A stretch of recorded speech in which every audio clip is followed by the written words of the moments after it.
Yahuwah Almighty, we magnify your name. Yahuwah Almighty, we magnify your name. Yahuwah Almighty, we magnify your name. Yahuwah Almighty, we magnify your name. Hallelujah, hallelujah, forever worthy we praise your name. Hallelujah, hallelujah, forever worthy we praise your name. Hallelujah, hallelujah, forever worthy we praise your name. Hallelujah, hallelujah, forever worthy we praise your name.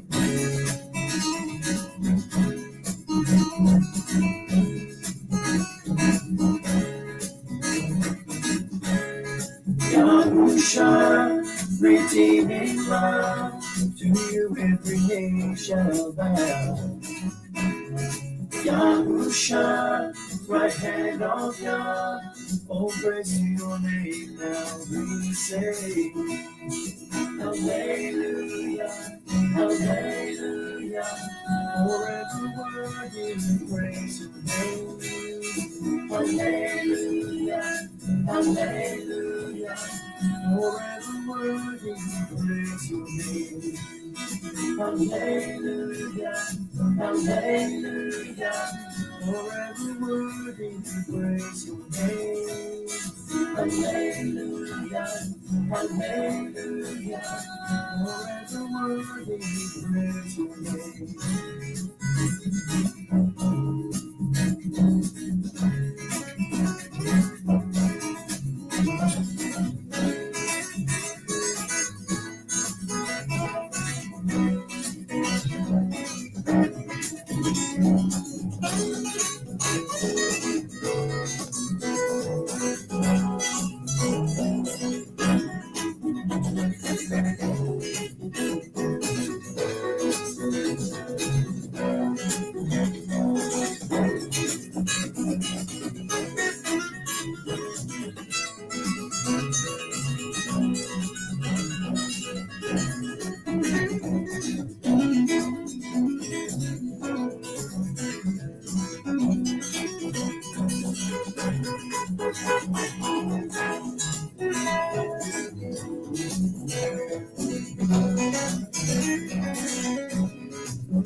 Hear, O Yisrael, Yahuwah our Elohim, Yahuwah is one, and you shall love Yahuwah your Elohim with all your heart, and with all your being, and with all your might.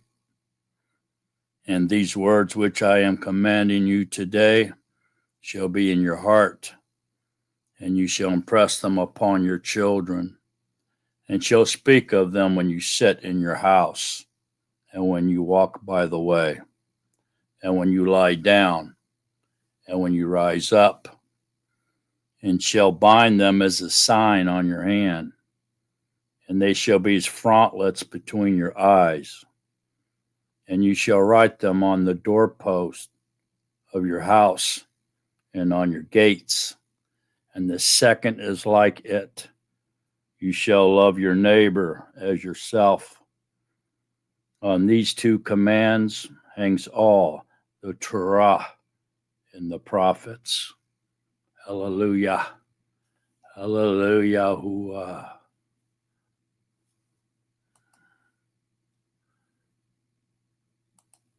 Shabbat shalom, everybody. All right, let me tone this down a bit. All right. I hope everybody's doing good. Back here in Yahuwah's Rest Day. And been a long week. Here we are again. Yeah, it gets dark here now in Texas, so Shabbat definitely has started now. And so therefore, we have entered Yahuwah's Rest. 1, 2, 3, 4, 5, 6 Shabbat. Very easy to track it. A little kid can do it. I got a feeling that, Yahuwah is going to command us to rest on the Shabbat every week and then make it difficult for us to figure it out what day we're supposed to be resting on. That don't make any sense to me, man. Why would he do that to us? Right? The fourth commandment. Remember Yom Shabbat and keep it as Kodesh, but I'm going to hide it from you. I'm going to make it really hard for you to figure out what day Yom Shabbat is. I'm going to trip you up, make it hard for you. That way you probably disobey it, and then I won't deliver you. For some reason, I don't see Yahuwah doing that. I think will keep it very simple, like a little kid can do it. 1, 2, 3, 4, 5, 6 Shabbat. 1, 2, 3, 4, 5, 6 it's Shabbat. 1, 2, 3, 4, 5 it's Shabbat. That's what I see. I don't see him trying to trick us into failure, as some people try to teach. Oh, you got to do this, and you got to restart the count, and you got to watch the moon, and if it's cloudy out, too bad. You can't see it, you're in trouble. Yeah, I don't think so. Anyway, glad everybody's here.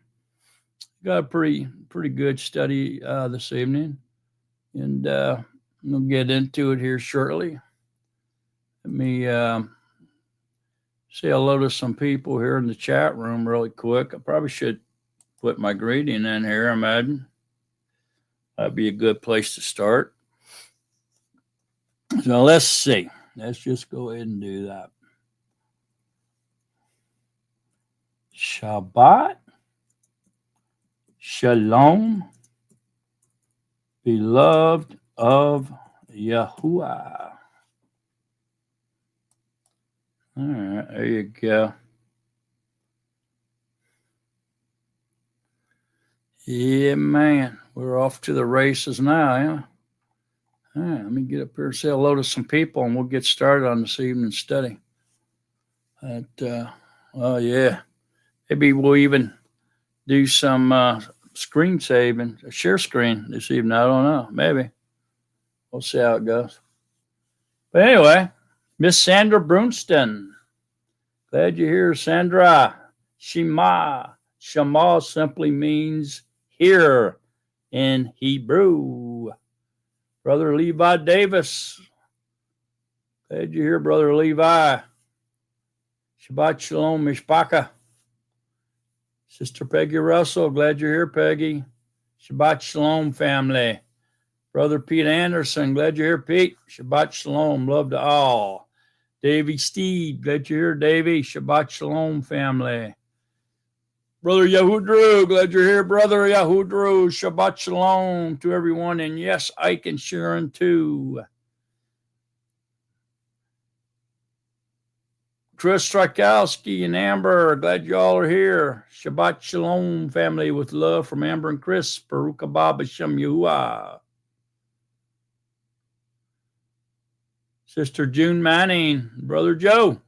1, 2, 3, 4, 5, 6 Shabbats. Yes, it's very easy, huh? June and Joe excited about Shabbat. Baruch haba b'shem Yahuwah. Love you, family. Mr. Three Jobs. Glad you're here, Brother John. Shabbat Shalom. Poetic. I always have a hard time saying that for some reason. Potrix Mines 144. Glad you are here. We all are. Brother Raul Koto, glad you're here. Shalom, familia. Brother Jeremiah, glad you're here. Shabbat Shalom, family. Sister Jocelyn, Stuart Bagley, glad you're here. Shabbat Shalom, my family in Yahusha. Yahuchan, glad you're here. Yahuchan, Shabbat Shalom, brothers and sisters. Ahabayu, Shalom, Barak, Yahuwah, Allah. Alayanu, hallelujah. Favor to all the Kadeshim in Adon Yahusha HaMashiach with love always. All esteem to Yahuwah. Glad you're here. Shabbat Shalom. Victory in Yahusha. Glad you're here. Not a Jew. I'm a Netzarim. I don't know. That depends on if you going by the definition of what a Jew is. Or are you going by the derogatory remark, the slang? Oh, depends, I guess. All right. Mark, glad you're here. Shabbat Shalom, everyone. In case you don't know, Yahudai or Yahudim is worshipers of Yah. Wayne Anthony, glad you're here. Shabbat Shalom, Netzarim Mashpaka.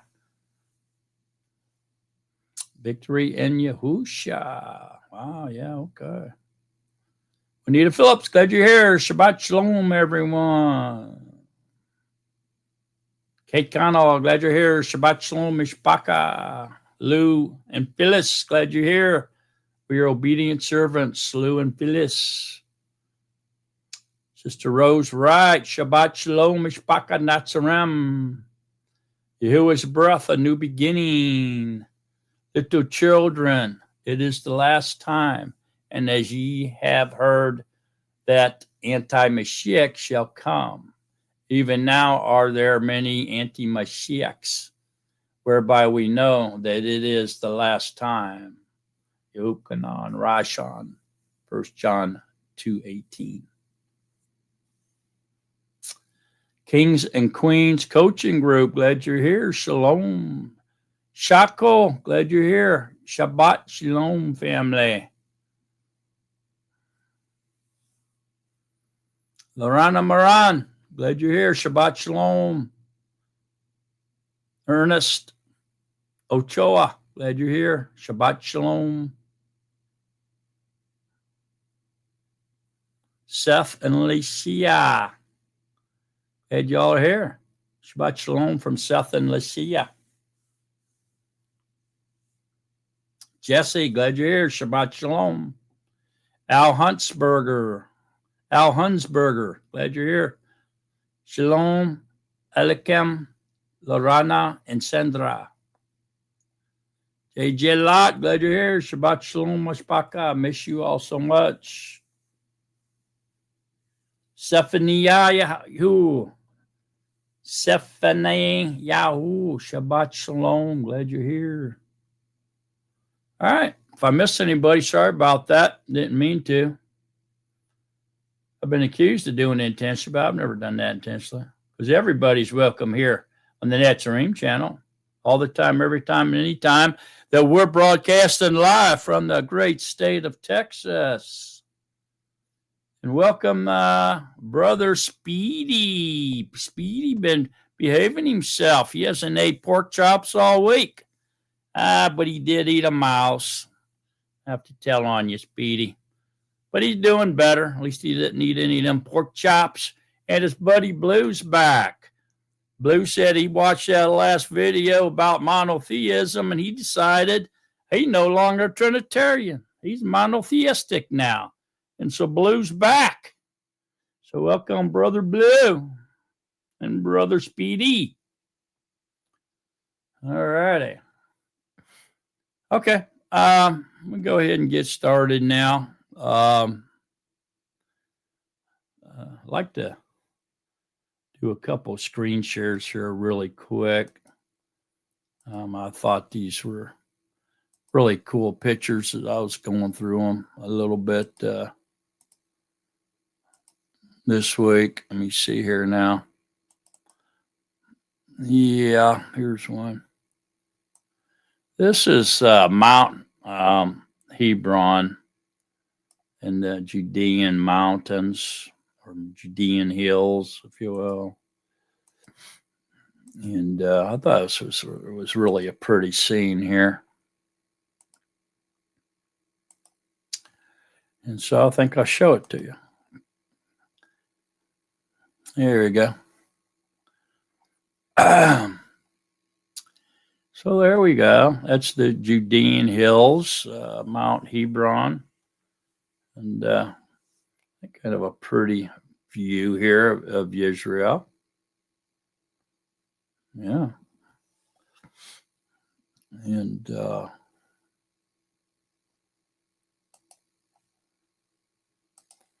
me show you one more. We'll get started here. This would be in the West Bank, they call it. Of course, we don't like to call it the West Bank, but, that's what they call it.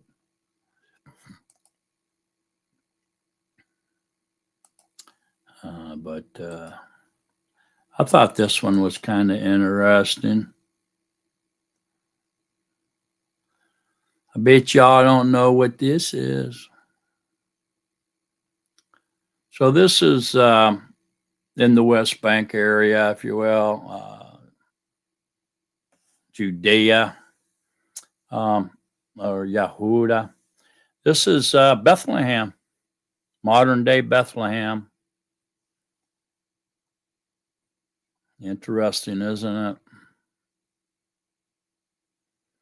Bethlehem, about 5 miles south of Jerusalem.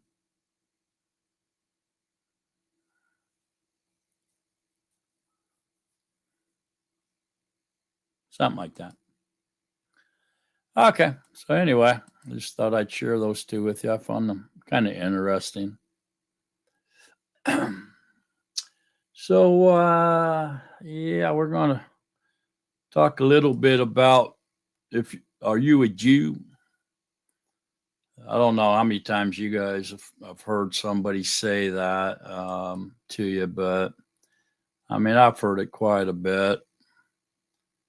You start talking to them about keeping the 10 Commandments or quoting out of the Tanakh or anything like that, you're gonna get that.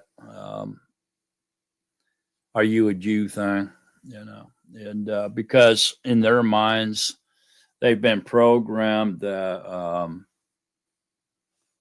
the 10 Commandments is no longer relevant in the Tanakh and what they have nicknamed the Old Testament or labeled the Old Testament and the New Testament. They just like to divide. But as far as they're concerned, it was for the Jews only, and it didn't have anything to do with them for whatever reason. They've been taught that by their teachers. And so you get that quite a bit. And if you haven't, you will.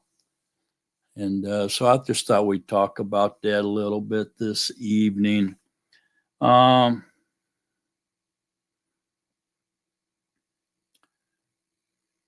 got to go all the way back into Genesis to to start off with here. We've been studying Genesis on our Shabbat talks and Netzarim assembly every Shabbat. And we're moving through that first book of the Torah very quickly. And so we've kind of went over some of this, but we got to go back there and start there, I guess, would be the place to go.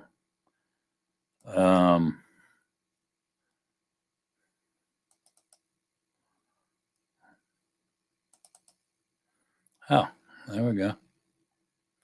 Oh, yeah. So anyway, I got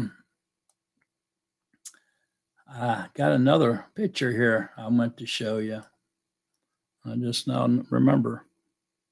So we're going to go back to Speedy's favorite thing in the whole world to do, and that's share screen. Got one more I want to show you.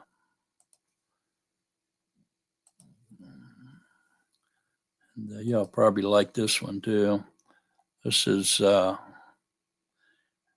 course, it's a dead giveaway, isn't it? The second you see that sore thumb right there, that dome right there, you automatically know where this is at, right? Now, this is Jerusalem. Looking at the old city there in Jerusalem. Very interesting, isn't it?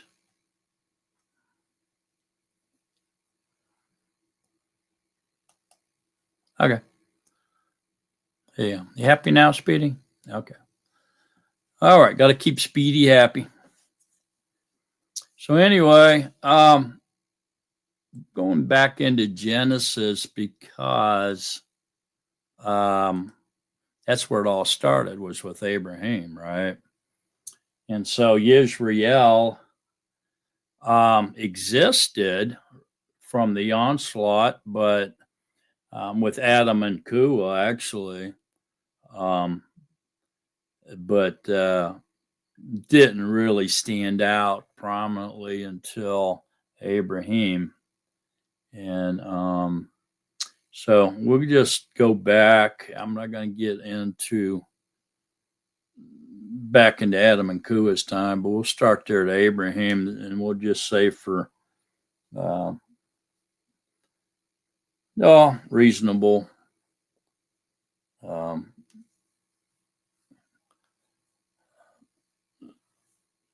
that Abraham is where Israel began. We'll just say that. The promised land, the land contract, the land covenant.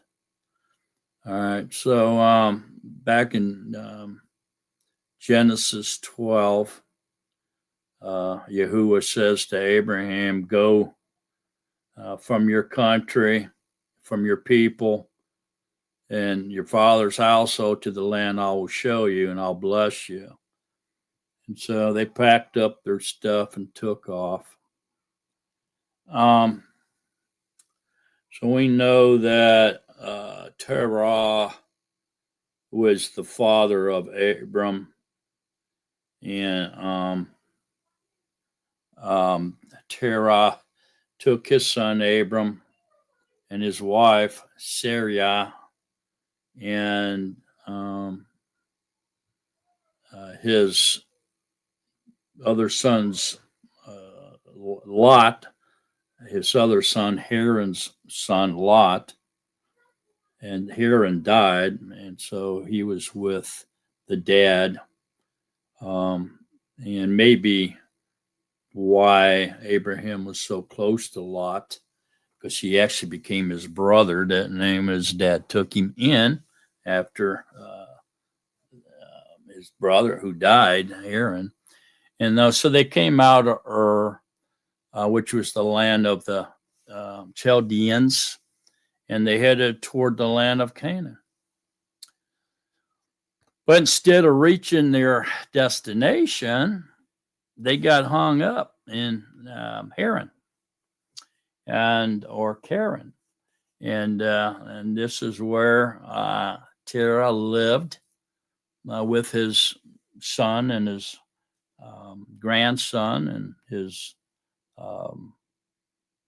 daughter-in-law and his people until he died. They just kind of got stuck there.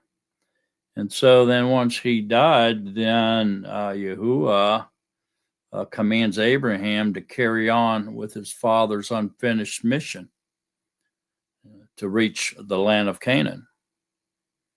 And so this was what the land of Israel was called at the time. When that was the name was given to it, was Canaan.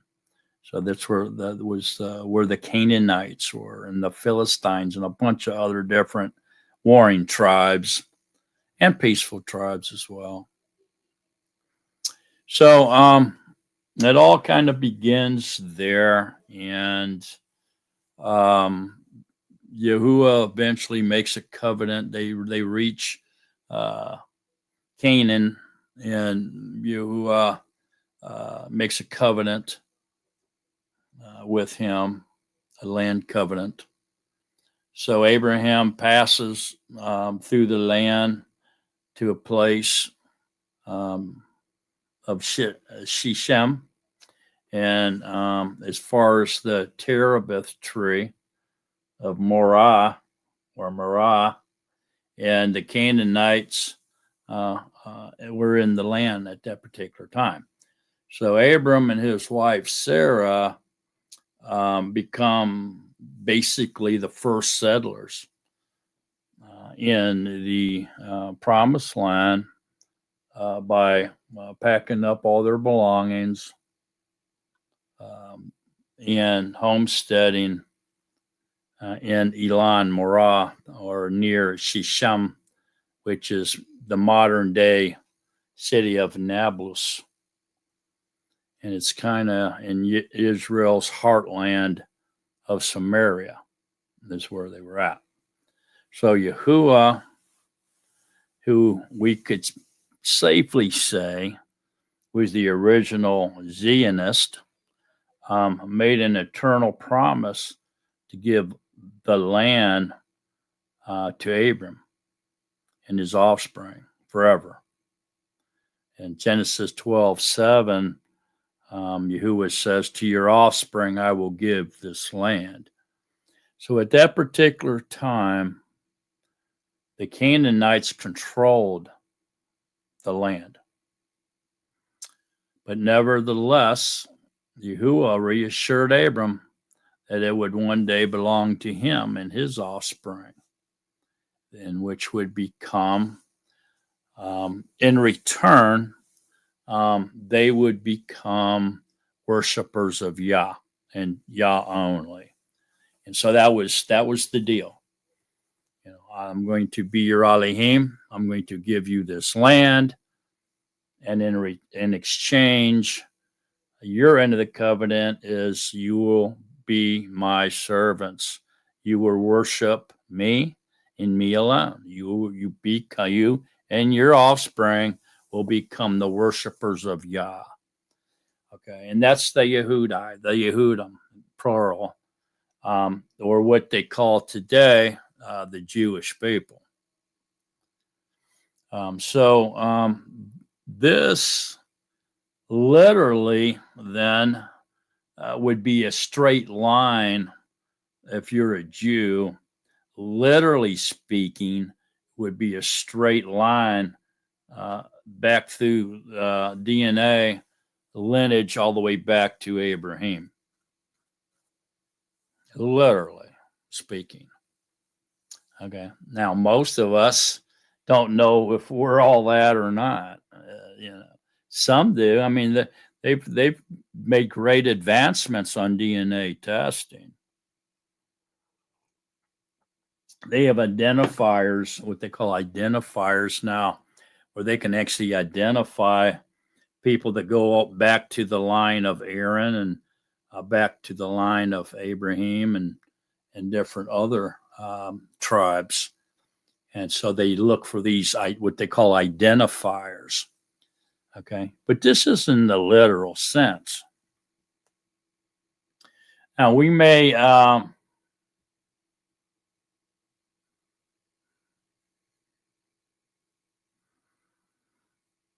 see this, as a way to say no when we're asked if somebody asks if we're a Jew or not. And it's obviously a clear correlation when they ask you that. It's a clear correlation to the political sense or the situation over there in the Middle East right now. But that's on because people don't understand much beyond the literal. And that pertains to most things, really. But the political situation over there in the Middle East today is just booming with prophecy fulfillment and things that are going on that are extremely interesting.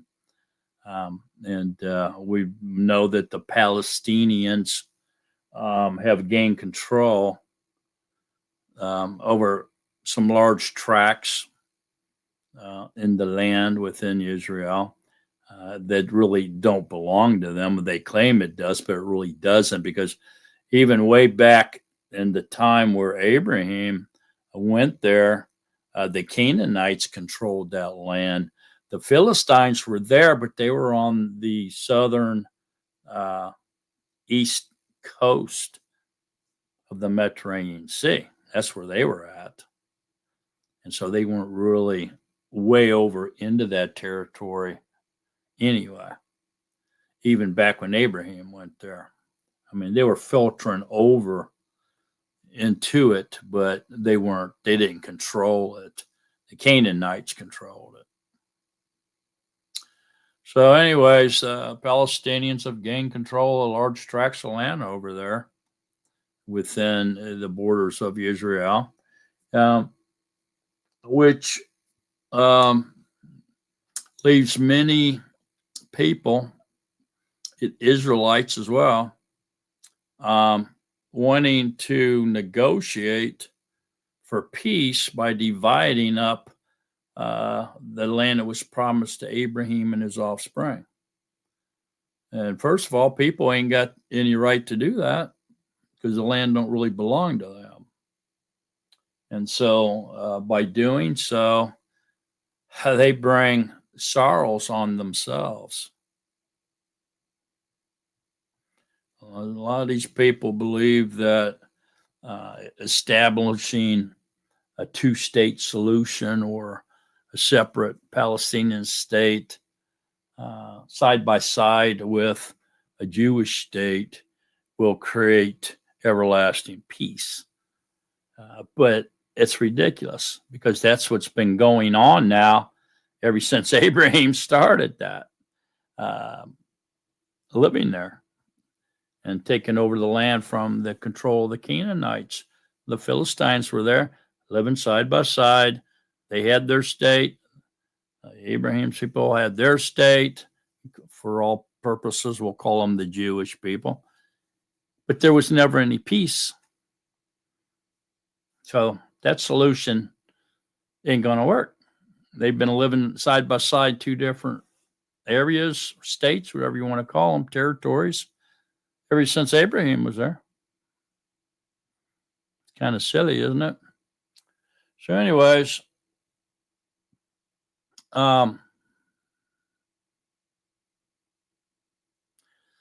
they've got people convinced all around the world that this is a good idea. So everyone, most of the people around the world think that this two-state solution for the two different peoples is fair solution because some of the Arabs that currently live in Israel do have roots that go back several centuries, but most, however, came in massive wave of immigration from surrounding lands, during the 19th century and the 20th century as well. So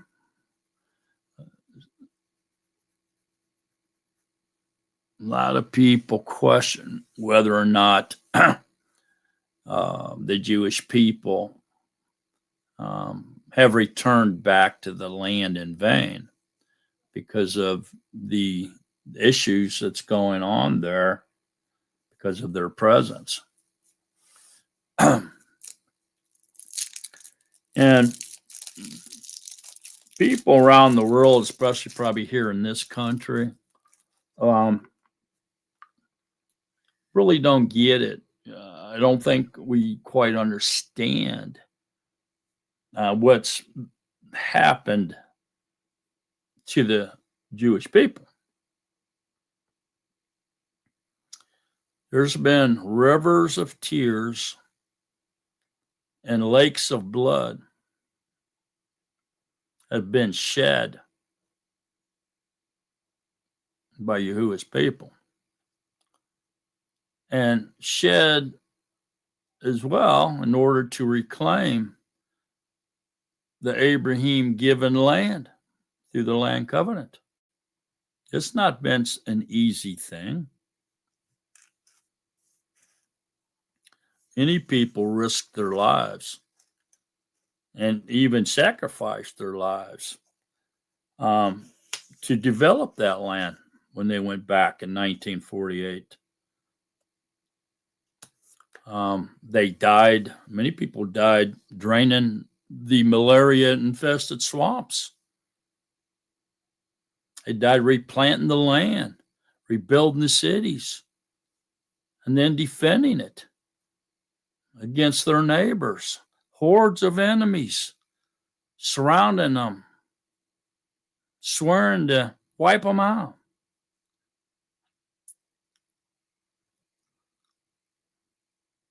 So a lot of people think, well, maybe they shouldn't have went back there. It's their own fault, right? A lot of people think they went back there in vain. A lot of people even say, well, they're not even the real Jews. They're masquerading as Jews. They're not real Jews. The real Jews were black. All kinds of persecution, slander against the Jewish people. No wonder they spent so much money and time and trying to develop DNA testing to prove who they were. It's crazy.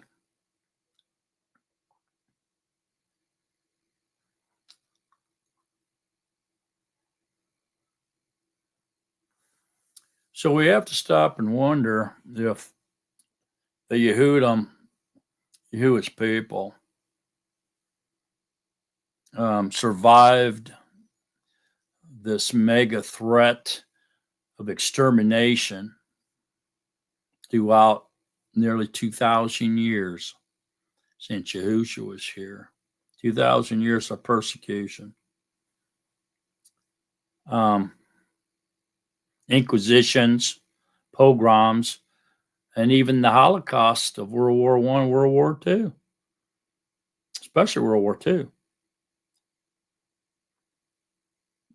They suffered this persecution in the lands of their exile.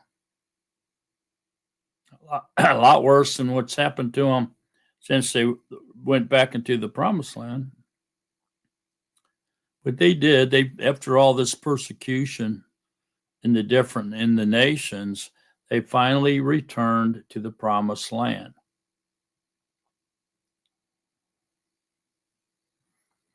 And what do you think they're going to do? Do you think they've went through all this?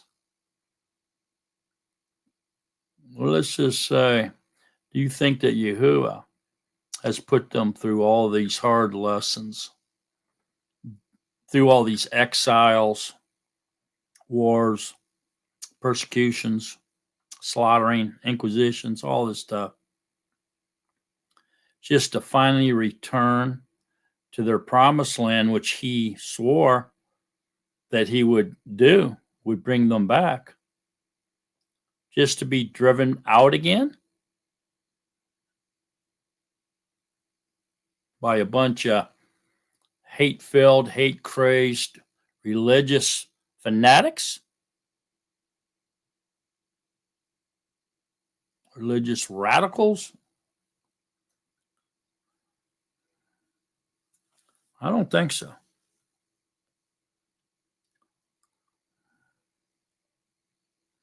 The only way this would possibly happen is if Yahuwah himself would break his covenant. And I, for one, will give testimony and be Yahuwah's witness here. And I feel safe by doing so. That Yahuwah is not a covenant breaker. Yahuwah is a covenant maker, and his covenants are everlasting. Mankind is who breaks covenants, not Yahuwah.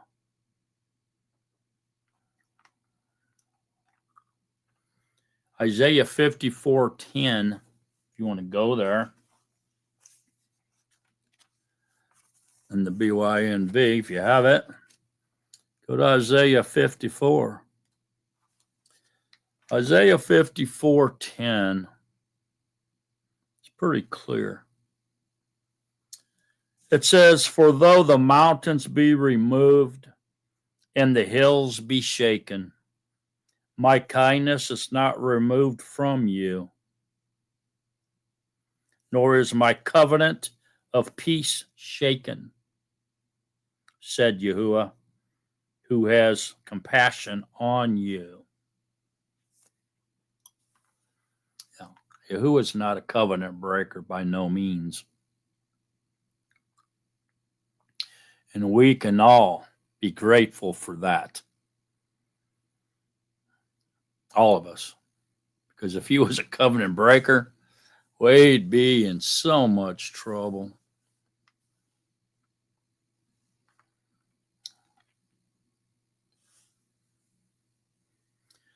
But in reality, Yahuwah made more than just a promise to Abram.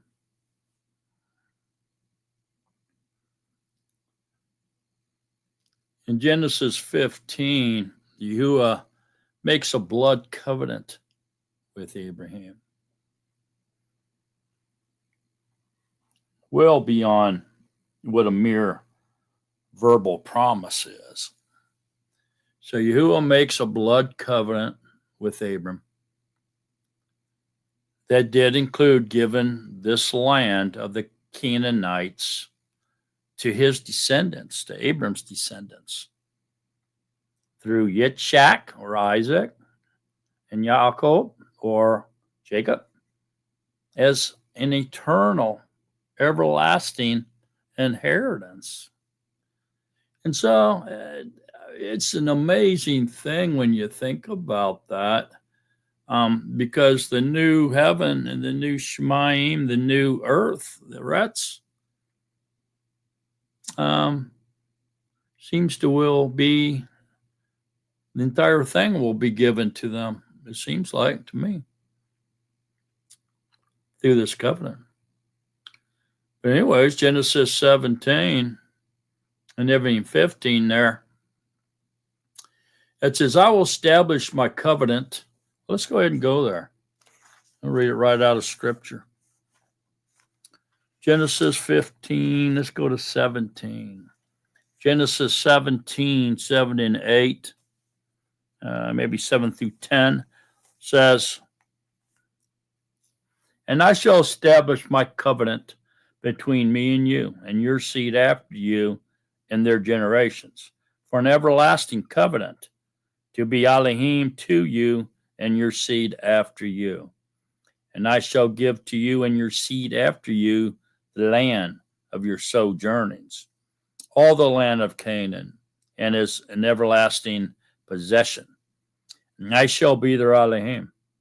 And Elohim said to Abraham, "As for you, guard my covenant, you and your seed after you throughout their generations. This is my covenant which you guard between me and you and your seed after you. Every male child among you is to be circumcised." Okay. Now, the funny thing is, this covenant was made with Abraham before he was circumcised. But for some reason, the Yahudim thinks they believe that in order to be a Jew, you have to be circumcised. Or let's just say, in order to enter the reign of his kingdom, you will have to be circumcised. So this was what he says to Abraham. So then time goes on, and Isaac grows up. Abraham dies. And then Yahuwah extends the promise on into Isaac. And so in Genesis 26, we go there, 3, it says, sojourn in this land, and I shall be with you and bless you. For I give all these lands to you and your seed, and I establish the oath which I swore to Abraham your father. So he passes the torch on to Isaac, and then Isaac to Jacob. And so in Genesis 28,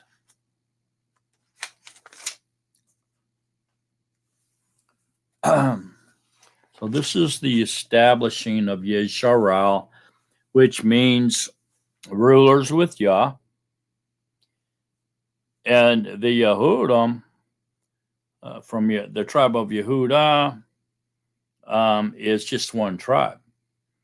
But what happened was, after the Assyrians conquered, after they divided and the Assyrians took over the northern kingdom, and then Yehudah was conquered by the Babylonians later on, about 100 years later, and they went into captivity for 70 years. Afterwards, they came back into their land, and a lot of the other exiles and vagabonds from the other tribes migrated back into Yehudah, and so they all gathered there into that area around the Judean hills, around Jerusalem. And so the northern tribes never got their territory back, and so the whole thing then started being called Judah or Yehudah, and instead of Israel. And so that's what they were known as later on down the line. But the whole thing. So through Jacob, Genesis 28, 13 and 14, it says, and see, Yahuwah stood above it and said, I am Yahuwah Elohim of Abraham, your father, and the Elohim of Yitzchak. The land on which you are lying, I give it to you and your seed. And your seed shall be as the dust of the earths, and you shall break forth to the west and to the east, to the north and the south, and all the clans of the earth shall be blessed in you and in your seed. And so he's passing the torch along to Jacob now. And so this is the beginning of Yisrael.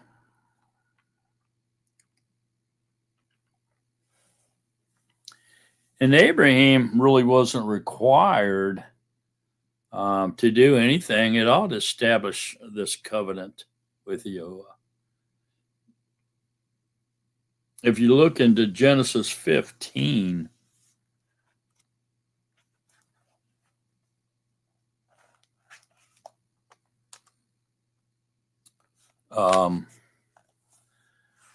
you'll see that Yahuwah alone walked through the animals that Abram cut in pieces, cut in half. And meaning that Yahuwah made the covenant with Yahuwah. And that don't mean or prove that he's a tritarian or a binitarian or any of that kind of stuff. It just means that he made the covenant with himself through his messenger. So the messenger of Yahuwah, or his body, which would be the word, is who walked through these pieces. And of course, the Ruach HaKodesh, which is the perimeter of life.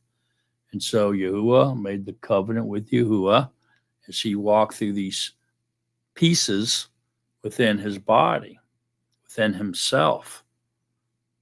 His body walked within himself.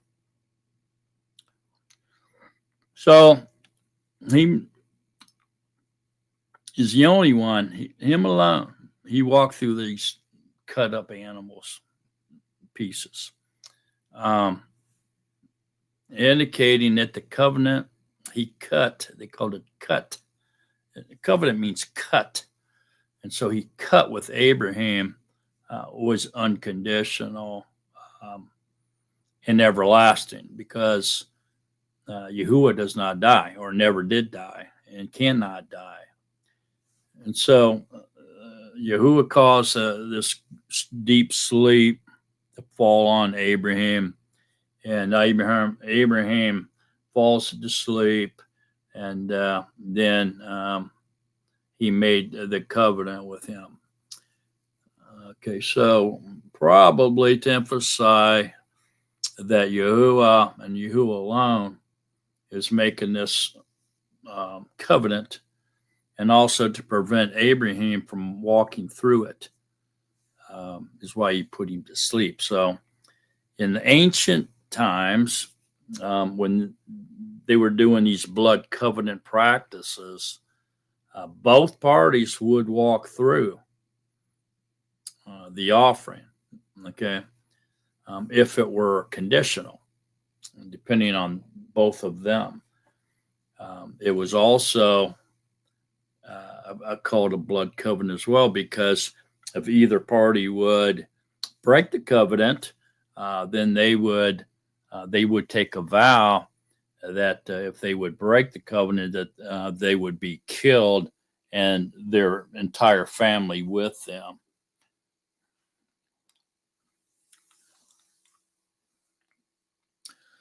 So throughout the scriptures, we see these Yahuwah declaring his everlasting promise over and over, Abraham, Yitzhak, and Yaakov. And so rightfully so, then, the literal lineage of Abraham, Yitzhak, Yaakov, has the right to this land through this blood covenant. And so their claim to that land is not political. Yes, it's not any business of any other nation or any other person besides the people that have a direct lineage going back to Yaakov, Yitzhak, and Abraham. Nobody else's business, really. And it's not political. It's a divine right, because the covenant was made with Yahuwah, not any man, not any king.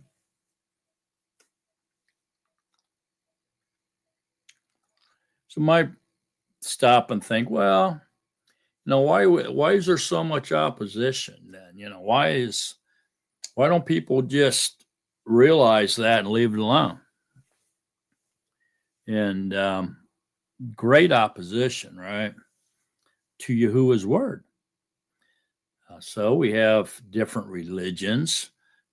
We have different sects. We have atheists. We have haters. We have people hating Yahuwah's people. We got wicked, the children of darkness, wicked demons, all kinds of opposition to Yahuwah, to Yahuwah's word, and to Yahuwah's people. That's why. That's why. The Canaanites, I mean, they didn't just lay down and throw their hands up in the air and say, here's the land, take it, Hebrew. You know, the Canaanites had an army. They had weapons. They had allies. And they fought valiantly over this land and lost because Yahuwah was with the Yahudim, his people. And so we see the same attitude being taken, if you will, or the same stand against Israel with the different nations today that are in that land.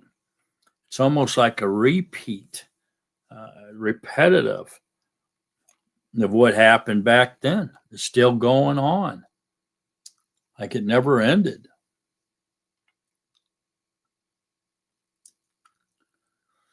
And there's a lot of reasons for that, obviously.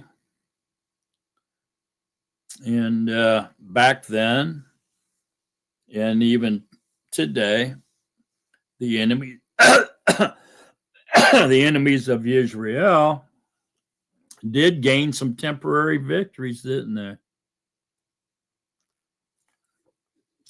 Their victories and their efforts to claim that land as their own and be in opposition to Yahuwah's covenant. They don't care about Yahuwah's covenant that he made with Israel. They're like, well, you're not going to honor that. Mostly because they either don't believe in Yahuwah or they hate Yahuwah. So they're not going to just sit idly by and honor the covenant. They never have. So the enemies of Israel have always gained some sort of temporary victories in their efforts to either claim the land for themselves or take it away from the Israelites, whatever. But unknowing to them, to most of them anyway, the land doesn't belong to the Israelites. It belongs to Yahuwah, the Elohim of the universe, the creator of all things. That's who owns the land. And therefore, he can give it to whomever he wishes. And so, his everlasting covenant with Abraham was that he would allow him to live in his land, the land that he chose to live forever and to put his name forever. It's his. And he promised Abraham that he'd let him and his offspring live there. Not necessarily give them a deed to it, but allow them to live on his land. And so these people have no idea who they're messing with. They think they're messing with the Jews. They think they're going to eradicate the Jews, genocide the Jews. If they can get rid of the Jews, the land can be theirs. But they fail to understand that they're killing the wrong people. That's not who owns that land. The land's owned by Elohim. So this everlasting covenant, this blood covenant, that Yahuwah made with Abram will stand, and it will stand forever, because Yahuwah doesn't make temporary covenants. His covenants are everlasting, period.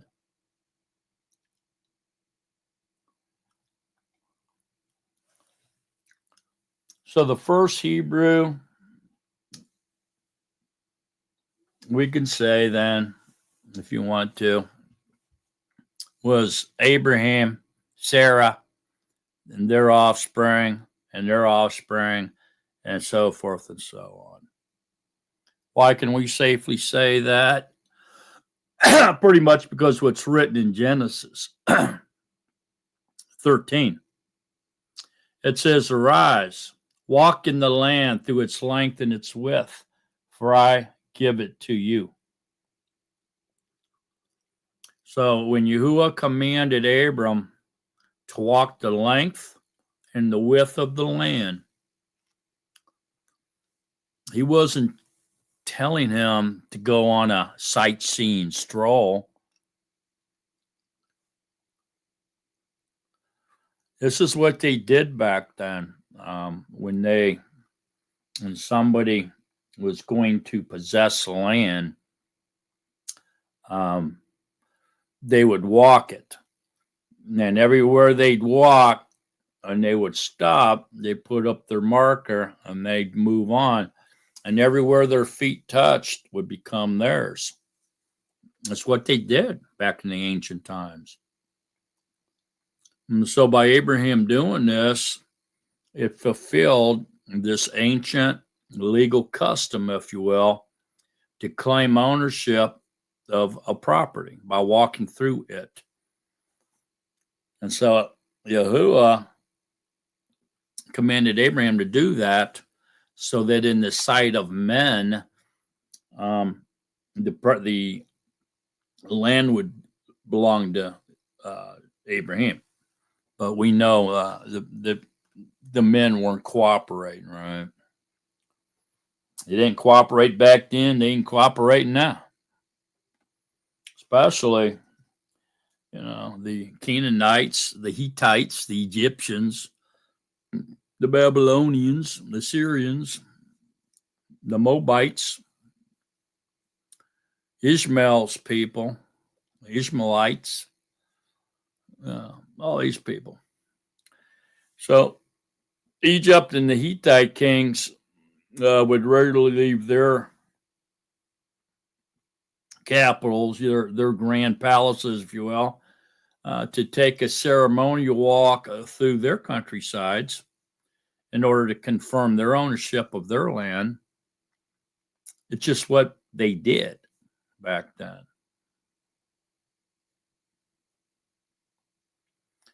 So according to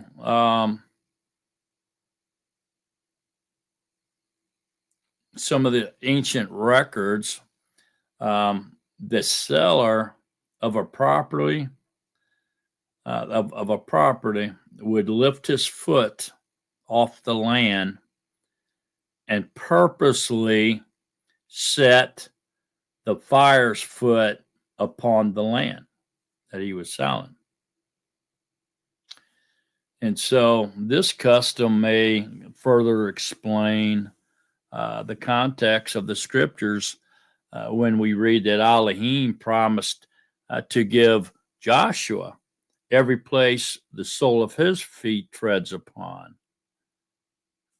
See what I'm saying? So he didn't just tell him, you're going to inherit all the land that Abraham's foot touched, but rather he would give him every place the sole of Joshua's foot would tread upon, meaning that there was a transfer of property here. This is the way that it happened back then. Think about that.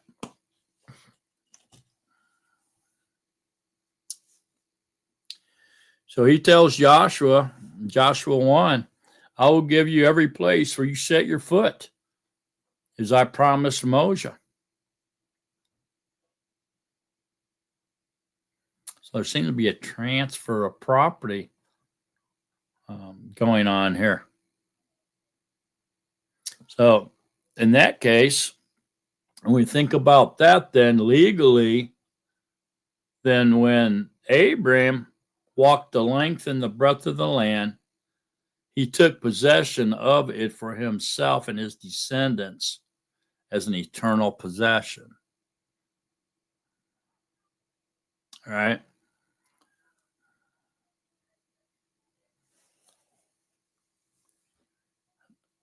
The Talmud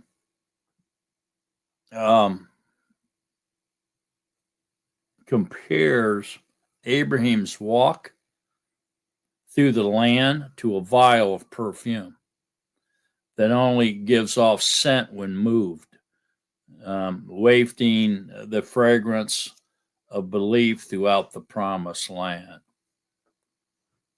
Whereas Noah walked with Elohim, Abraham walked before Elohim, paving the way for the world to come to the knowledge of Elohim through belief in the one true living Yahuwah.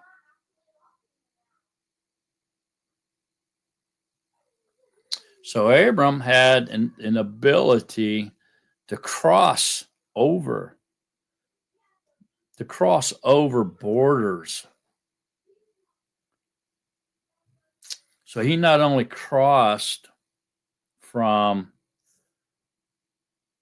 Babylon to Canaan, if you will, or Haran to Canaan, he courageously crossed from the world of Babylon, the world of idol worshiping, because the whole world worshipped idols before Abraham. The whole world was idol worshiping.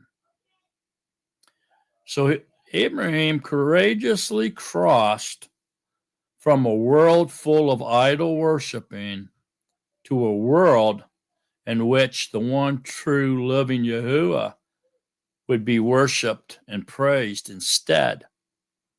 He paved the way before Yahuwah. The world stood on one side, and Abraham stood with truth on the other side all by himself. And so we can safely say Abraham courageously crossed over. Matter of fact, he crossed over into his destiny, didn't he? And the destiny of his descendants. So his descendants then inherited the reward and blessing as well as the characteristic of being those who cross over. Over from the world of the literal world into the spiritual world. And this is where the meaning of the Yahudim and the Israelites changed. This is where this change took place.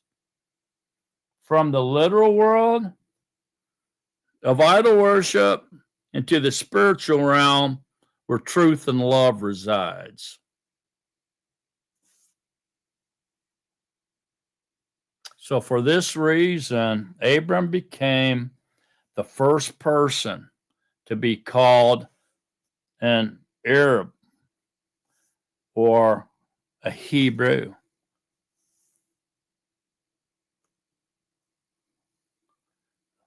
Or the one who crossed over.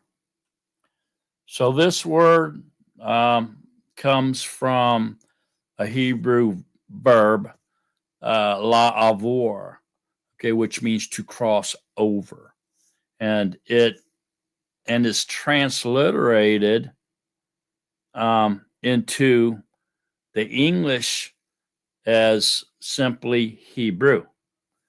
So Ibrahim or Ibra, the one who crossed over, is a verb, coming from la'avor, meaning to cross over, and is translated simply into English as Hebrew.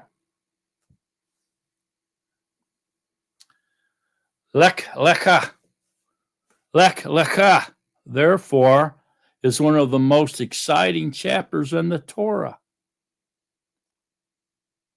The Torah being the first 5 books of the scriptures, or Moshe. Since it chronicles the adventures of the first man, the first Hebrew.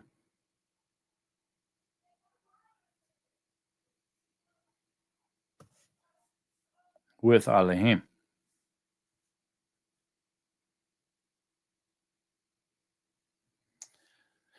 So now, spiritually speaking, the Hebrew,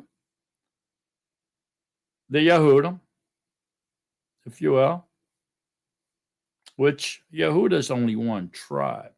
So we could say the Israelites, or Ephraim, or Yehuda, because, like I said, when they all came back, finally came back from all the exiles into Israel, they all migrated into the area of Yehuda, the Judean hills.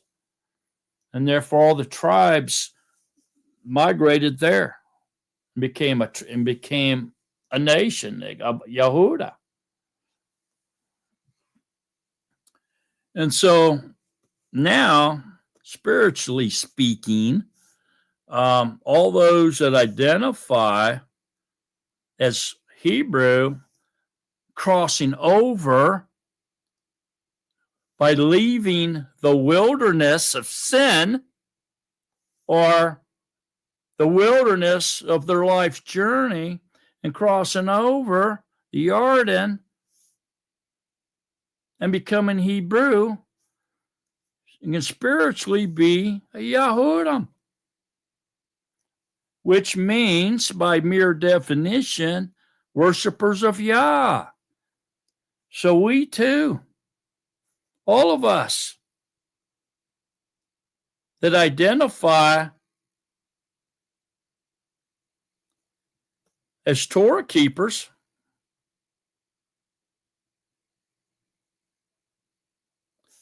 can identify as Jew or Yehudim in this sense of crossing over.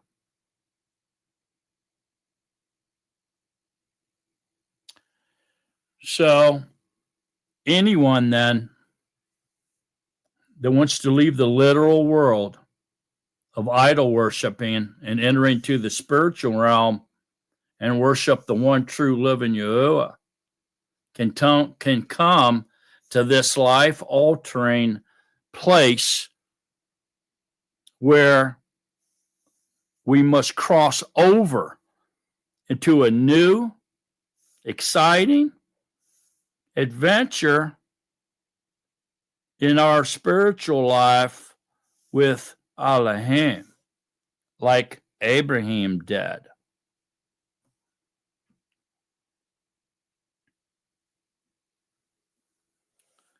So in Genesis 13:7, it talks about Abraham,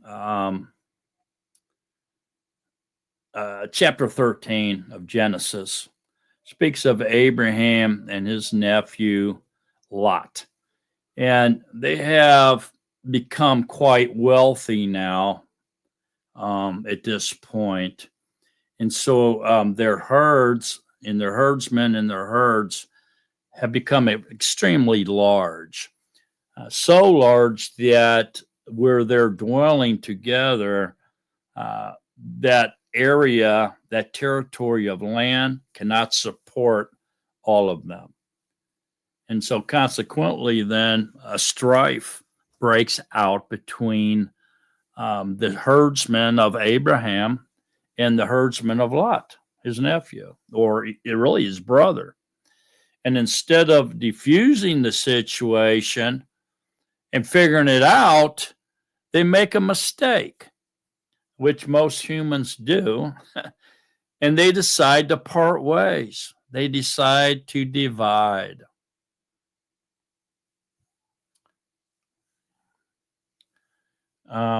And so we may perhaps see a hint of the underlying source of strife through the choice that Lot makes. So, what does Lot do? Well, when Abraham offers Lot the first choice to take whatever area he wanted to, Lot chooses the best for himself, at least what he perceived as being the best, instead of insisting that his uncle or his brother, Abraham, who continued to treat him like a brother even after the death of his father. I mean, even like his own son, he should have insisted that Abraham take the best because of how he treated him, but he did not. And so his pride, his greed, his evil eye, his misery, whatever you want to say, got the best of Lot, and he chose the best for himself.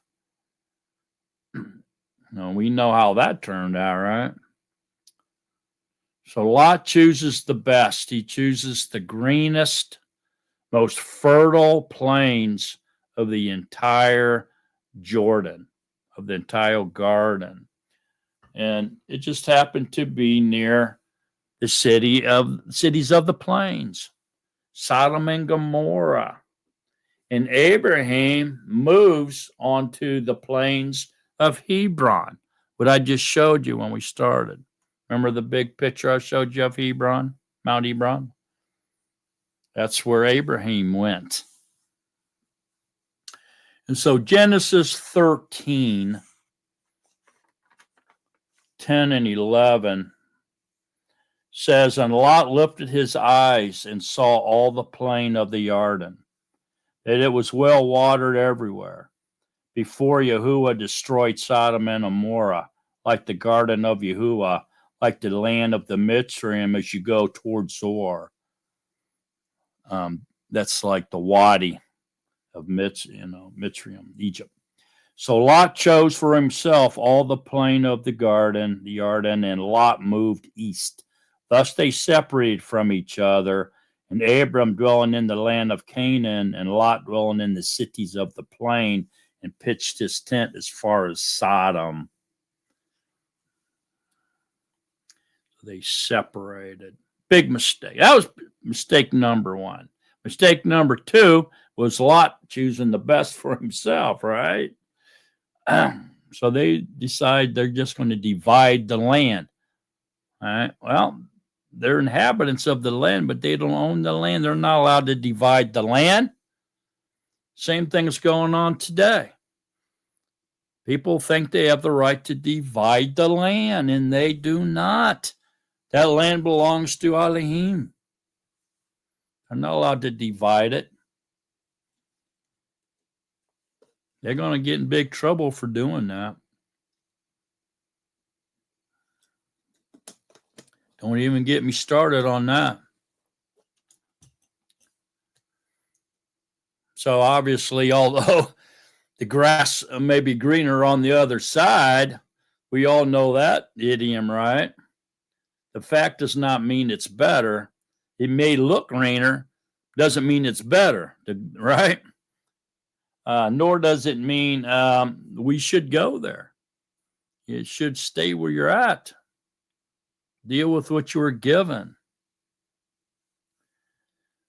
Greener pastures, and I'm not going to get into it, man, but I can feel this. I understand this really well. But greener pastures do not guarantee that Yahuwah's blessings is there for the taking. Matter of fact, you might just get wiped out. Maybe devil will be waiting on you. But anyways, soon after parting company and dividing, Lot needs Abram's aid, right? So when four powerful kings capture the cities of the plains, and all of, including Sodom, where Lot is living. So when they took the captives, not only did they capture all of Sodom, they also captured Lot along with her, right? And so Abraham stays faithful to his nephew, and he rounds up. So he's not holding a grudge. Abraham ain't holding a grudge because Lot took the best. He don't care. But he does care that he was attacked by these four powerful kings. This coalition is what it was. Coalition of four nations, four kings, right? Powerhouses too. They weren't just little kings, they were powerful kings.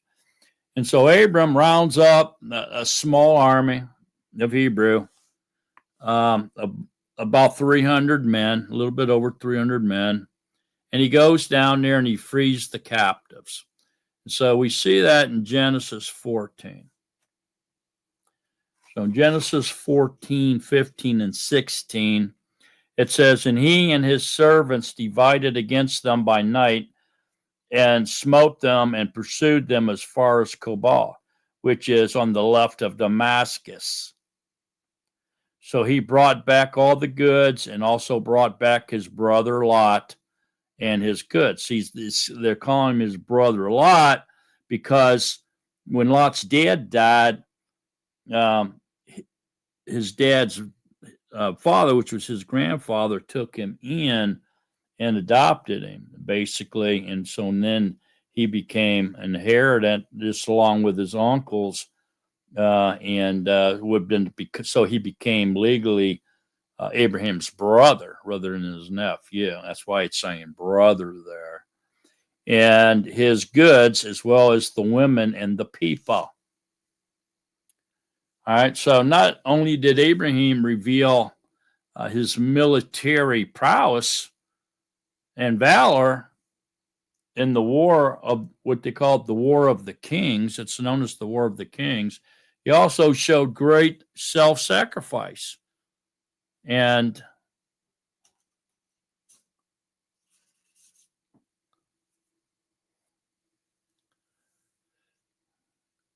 kindness and compassion toward his brother Lot, or his nephew Lot, if you will. And so with just a very small army in comparison to the four kings, I mean, Abraham was vastly outnumbered by their army. So the courage it took and the trust in Yahuwah that Abraham had, not only to attack a huge army of four powerful kings with a very small band of around 300 men, Abraham risked his own life. He was willing to die and risk his own life to save Lot, his nephew Lot, after he took the best of the land.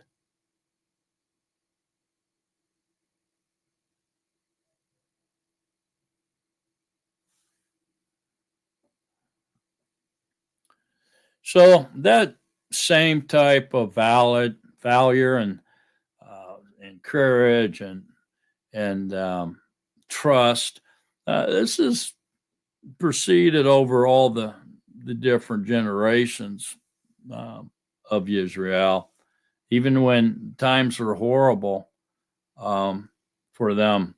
They remained valor.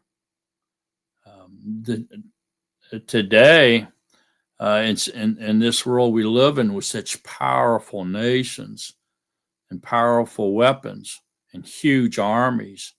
I mean, there's some big armies.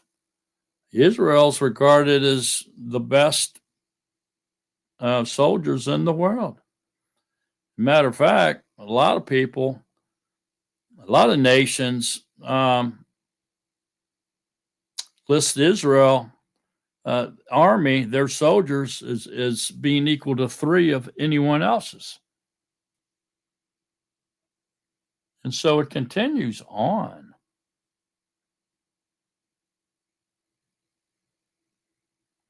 So we see this valor going on, even today over in Israel, over there with their, even with their police officers and their ordinary citizens.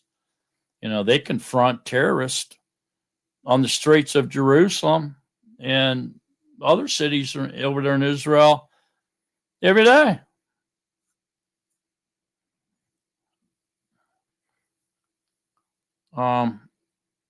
So Israel has always been this tight spiritual family, and they've always known that they had to be set apart.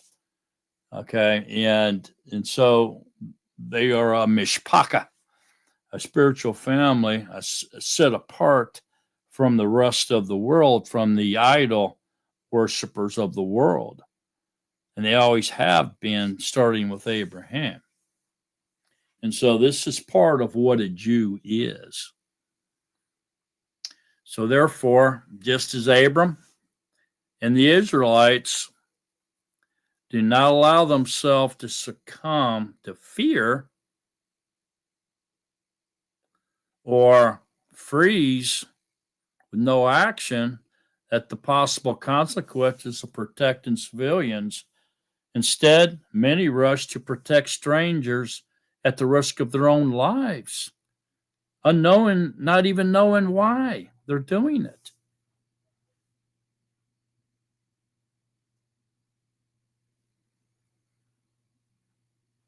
Yahuwah is overwhelmingly powerful.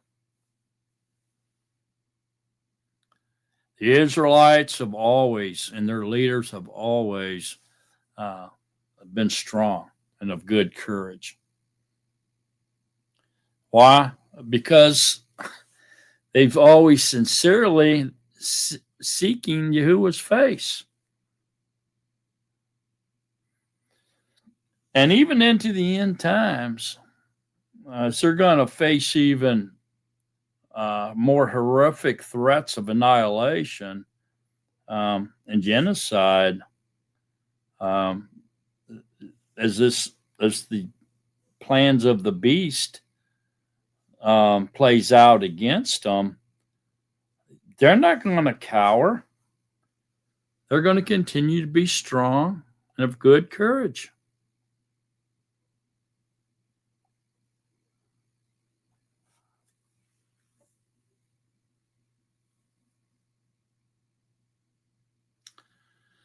So that means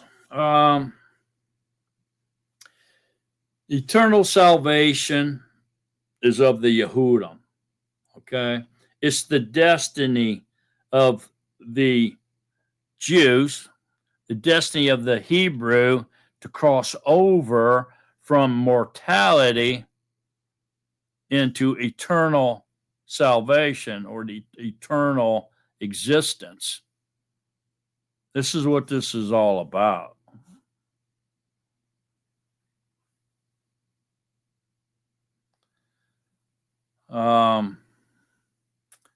Abraham lived most of his life without really understanding this. Okay.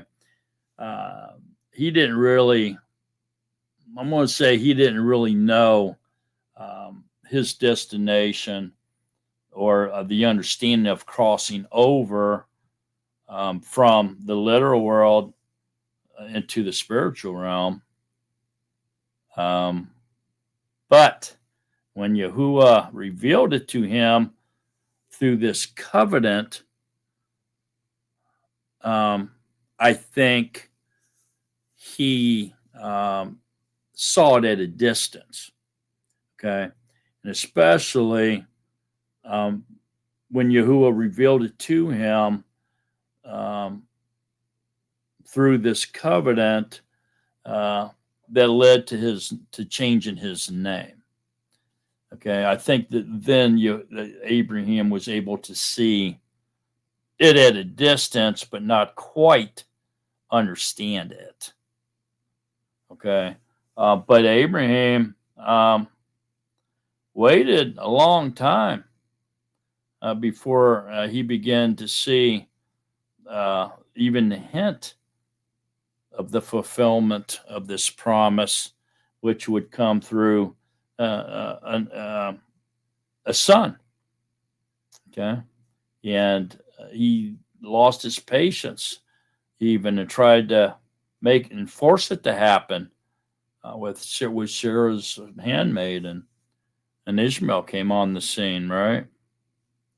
And so this shadow, if you will, of Ishmael and his 12 tribes haunted or shadowed parallel to Abraham and his 12 tribes so closely that they couldn't even breathe. And it's still strangling them. So the 12 tribes of Ishmael are a burden, a heavy burden that the 12 tribes of Abraham have to carry around because Abraham decided to take the matters in his own hands rather than wait on Yahuwah.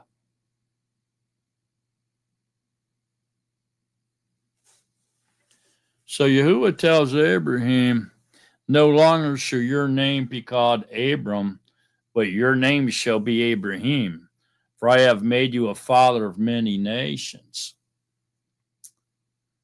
Okay, so in the Hebrew mindset, they understand this to mean Gentiles. So nations are Gentiles. So he's going to be, not only is he going to be the father of belief, the father of his ancestry, his lineage, okay, his offspring, but also he's going to make him the father of the Gentiles. That's what the father of many nations means. It's in 17:5, Genesis. Look at that. So Genesis 17:5 says, and no longer. I'm going to go up to 4. As for me, look, my covenant is with you, and you shall become a father of many nations. That means a father of the Gentiles. Then no longer is your name called Abram, but your name shall be called Abraham, because I shall make you a father of many nations, meaning also he'll be the father of the Gentiles as well. How? Because Yahuwah scattered Abraham's seed throughout the entire world, through all the 4 corners of the world. He scattered his seed, mixed it up into the nations.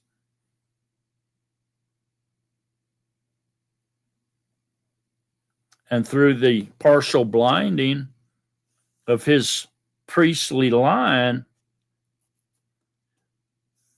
the doors open for Abraham's seed, the Gentiles, to come into the covenant and engraft.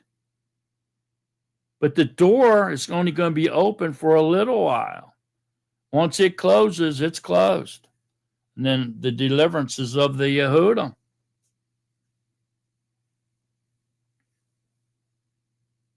Which will be all of Abraham's seed, his direct lineage, and his seed that's scattered among the nations, being the father of the Gentiles.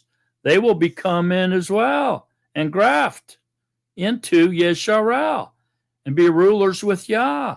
And all of them together will be Jews, if you will, Yahudim, the worshipers of Yah. And that's their end of the bargain.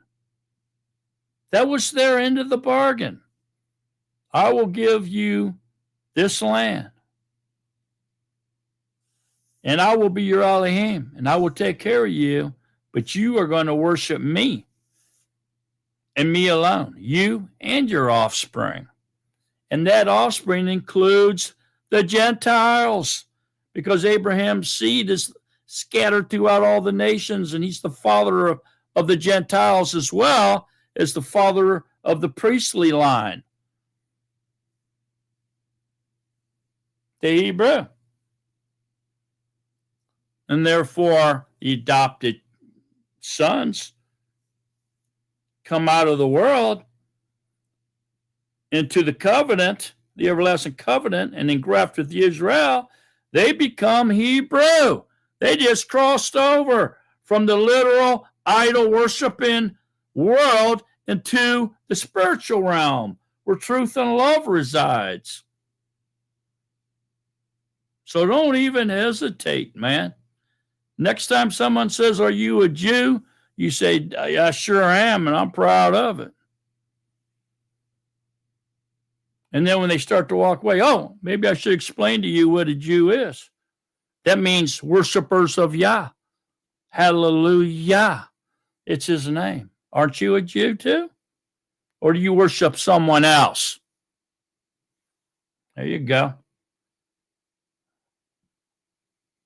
Maybe they're seeking clarification. Maybe that's why they're asking you that.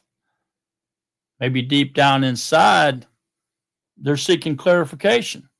Are you giving it to them? Or are you just letting them walk away thinking you're a Jew? Maybe a dirty dog or something, not even really knowing what it means. They're just saying it because they've heard it so many times in their ears. Maybe they're asking for clarification from you. Have you ever thought of that? With one addition of a Hebrew letter, the Hey. Yod Hey Ula Hey, right? Yahuwah's name. With an addition of that letter, Hey, to Abram's name, which meant exalted father, by the way. Abram meant father, exalted father, right? Of what? Of the nation of Israel. But with the addition of that one Hebrew letter, the Hey, Abram became Abraham, which meant exalted father. I mean, that didn't go away. The Abram's still there. Exalted father of a multitude of nations. Or we could say it plainly as the father of the Jews and the father of the Gentiles.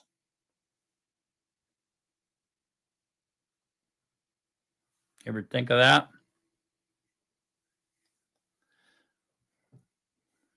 So that Hebrew letter there is often used even as an abbreviation for Yahuwah's name.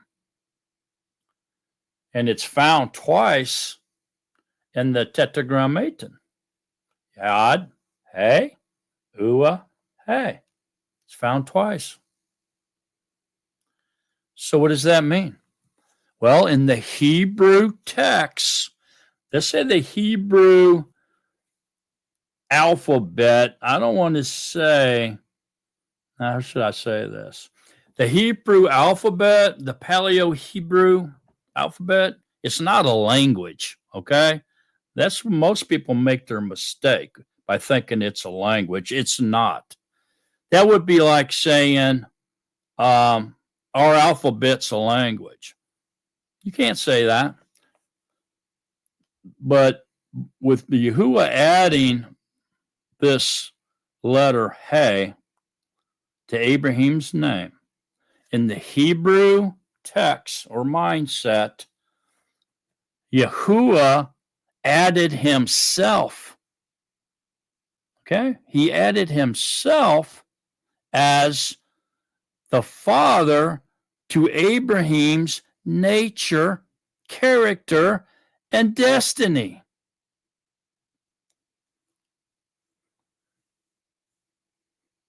Why? because he made an everlasting covenant with him. And so he added that letter to Abraham's name, meaning that he added himself to Abraham's name, mixed his name with Abraham's name as the father to Abraham's nature, character, and destiny. Can we understand that? So by adding this letter, hey, to Abraham's wife's name, it changed her name from Sarai, which means my princess, to Sarah, meaning princess of the whole world.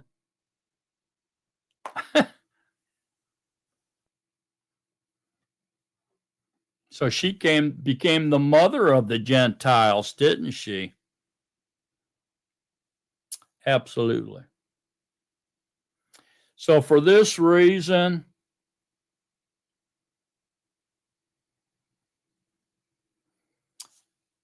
the Jews, if you will, have created a tradition, and rightfully so. And so it is traditionally believed in the Jewish culture that a change of name can change one's destiny.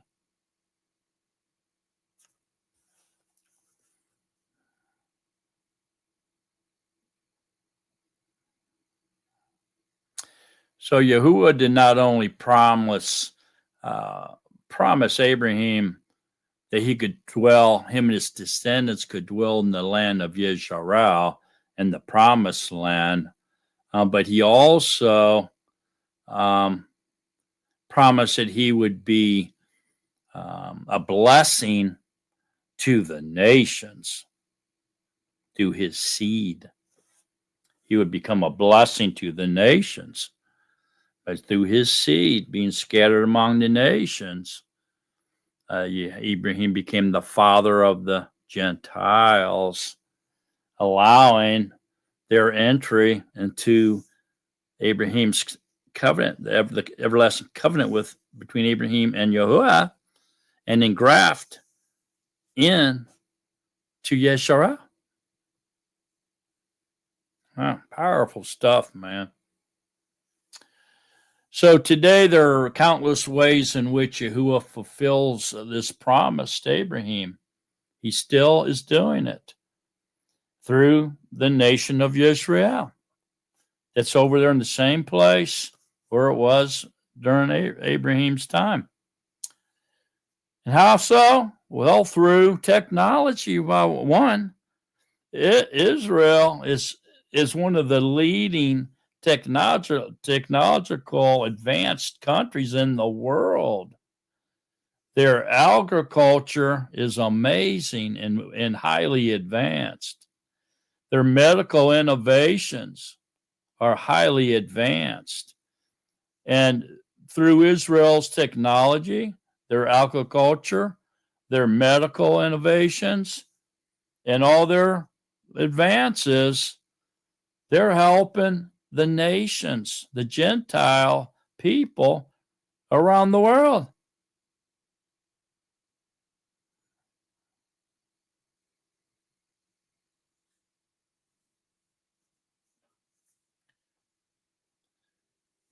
Maybe the most meaningful fulfillment of this promise is that the word of Elohim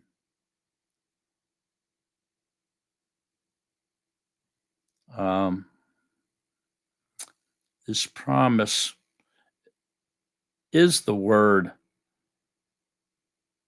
of Elohim that the Jewish people have trustworthily protected and guarded and brought it to the world, to the nations, as well as the hope of eternal salvation through belief in Yahushua HaMashiach. They have woke up the nations. And we are to hate them, despise them, and kill them, genocide them, slander them for all that they've done, all that Yahuwah has done through them by scattering them among the nations. I would think the opposite should be true.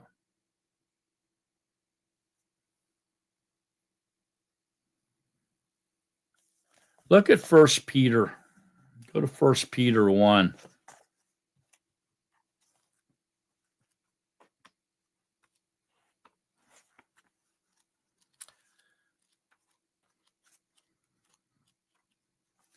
First Peter 1.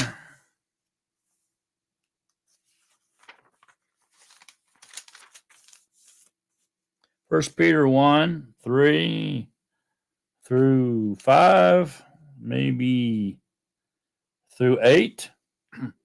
Let's go 1 Peter 1, 3 through 8.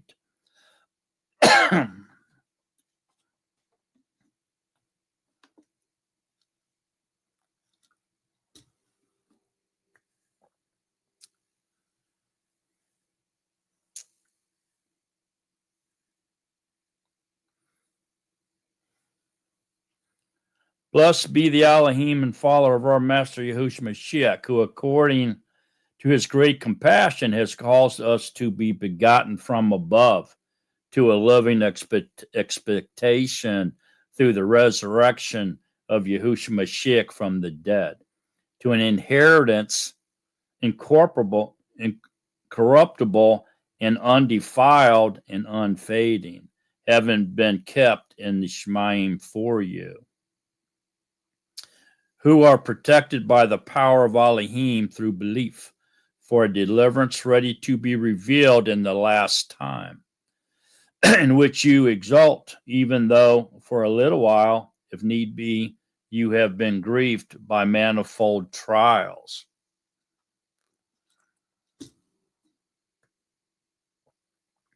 In order that the proving of your belief, much more precious than gold that perishes and proven by fire, might be found to result in praise and respect and esteem at the revelation of Yahushua HaMashiach, who having not seen, you love, in whom you exalt with unspeakable and esteemed joy, yet not seeing, but believing,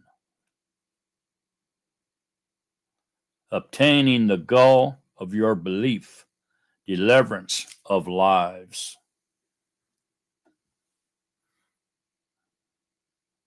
Wow.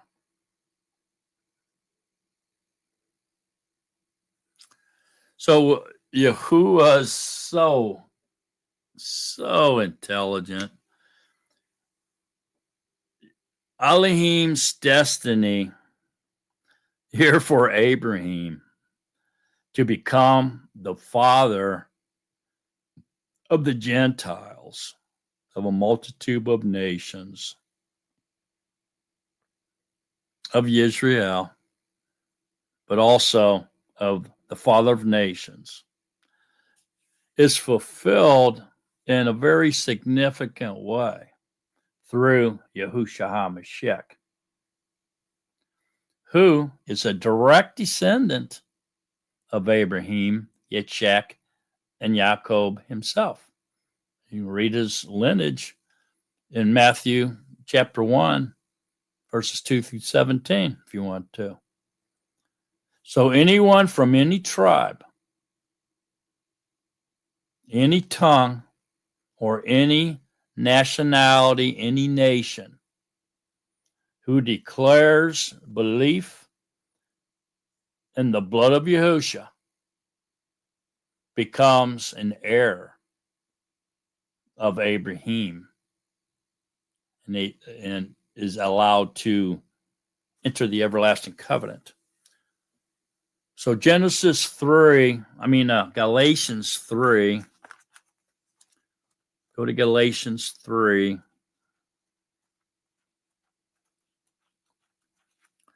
In Galatians 3.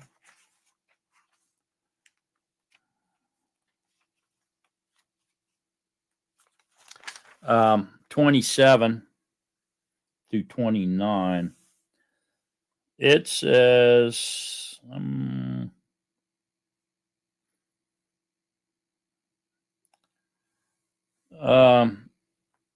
for as many of you as were immersed into Mashiach have put on Mashiach. There is not Yehudai. Hang on. Man.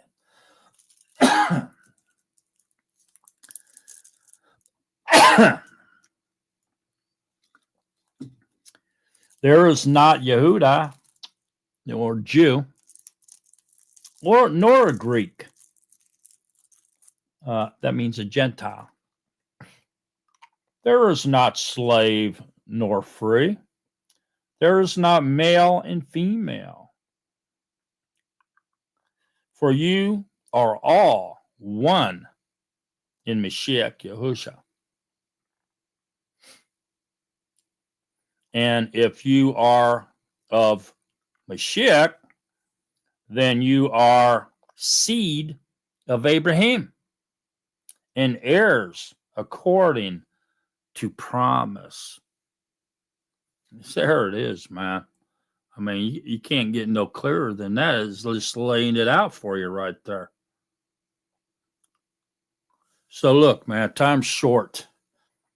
We're getting into closer and closer to the end of the end times. Matter of fact, I just read on the internet that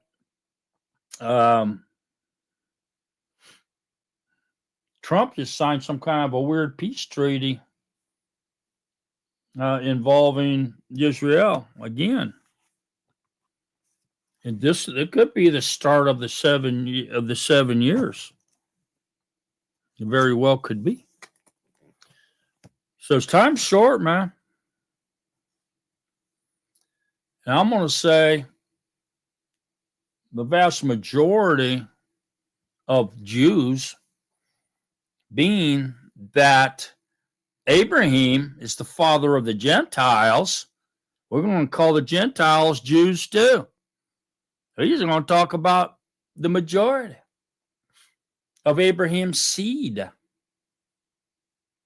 within Israel and the Gentiles. He's father of Israel, father of belief, father of the Gentiles. I say the majority of Abraham's seed out there in the world right now do not know Yahushua HaMashiach.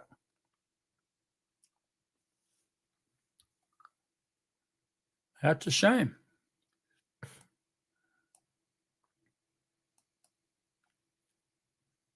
Quick on fire, man. Ain't seen you in a while. Glad you're here, brother. Been thinking about you, actually. Yeah. Been wondering about you. Glad you're here, man. So, are you a Jew? Well, obviously, the answer might surprise you after tonight. You might just start saying yes to that, right? And then give clarity. You don't have to go into an hour, 2-hour long training session. It takes you about 20 seconds to clarify what a Jew is and why you're saying yes to that question.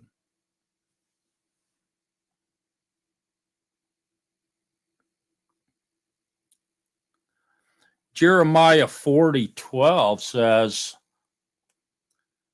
then all the Jews returned from all the places to which they had been driven away and came to the land of Yehudah.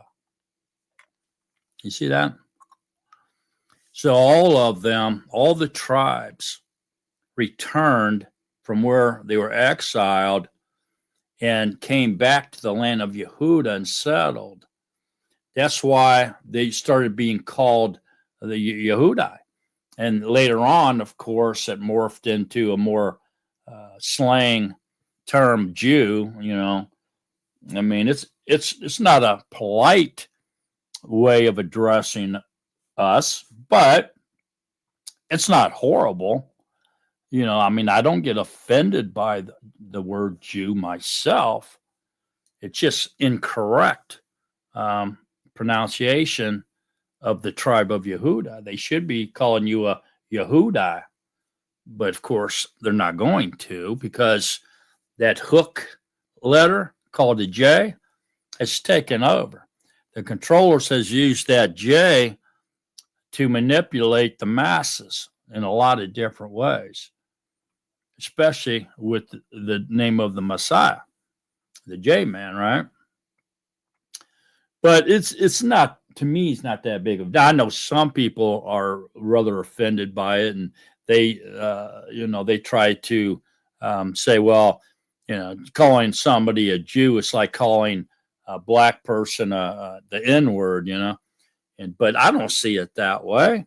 I just see it as a mispronunciation of the word Yehuda. They don't know how to pronounce it correctly, so they say Jew. It's the same as the Messiah, the name. It's Yahusha. Well, they don't just pronounce Yahusha incorrectly. They totally changed the sound where it's unrecognizable to the J man, right? But the funny part of all that is, and I believe Yahuwah has a funny bone. I think he has a sense of humor. And so they instead of calling him Jesus like they're supposed to, they've changed the sound to Jesus, which is ridiculous. And so they don't, not only are they the controllers changing the sound of somebody's name or a thing or place or whatever, they're changing the sound. They're totally changing it to where it's not identified. You can't identify the person or the place because it's a totally different name. They're even pronouncing it, teaching the people to pronounce it wrong. And so if you want to insist on calling the Messiah, the Jesus, the J-man, at least pronounce it right. Don't let them take you all the way off the cliff. Pronounce it right. It's Jesus, which means it's not a Greek name. It's not a Hebrew name at all. It's a Greek name. It's not an English name. So to say, oh, I speak English, so I call him the J-man, that's a false statement. That's ignorance. It's not an English name. It's a Greek name. It's pronounced Jesus, which means either Hail Zeus or son of Zeus, depending in context, how you use it. So that little J, that fishing hook letter, it'll get you. Watch out. It's one of the stratagems of the controllers to use that J. So this is kind of advanced now up to this modern era we're in. I think we've hit on Genesis and Abraham and the beginning of all this. Now it's where it all began. Okay, and let's just advance back up to the modern era here. To what I was saying in the beginning. Have you ever wondered when somebody asks you if you're a Jew? Has it ever crossed into your mind the thought? Have you ever wondered, am I a Jew? Am I? Has that ever happened to you? Some of us have probably rushed down and got blood tests and DNA swabs and sent them in to companies that really don't do a very good job on looking for markers. They basically generalize everything, and they don't really do any specific tracking. And I'm sure a lot of us have done that because you wondered, are you a Jew? And but I think most of us, after what we've been talking about, would say yes to that now, and correctly so. So many Gentiles will just say, which remember now, Abraham's the father of the Gentiles as well. And so his seed has been scattered through all the nations, all around the entire world, man. It's his seeds everywhere.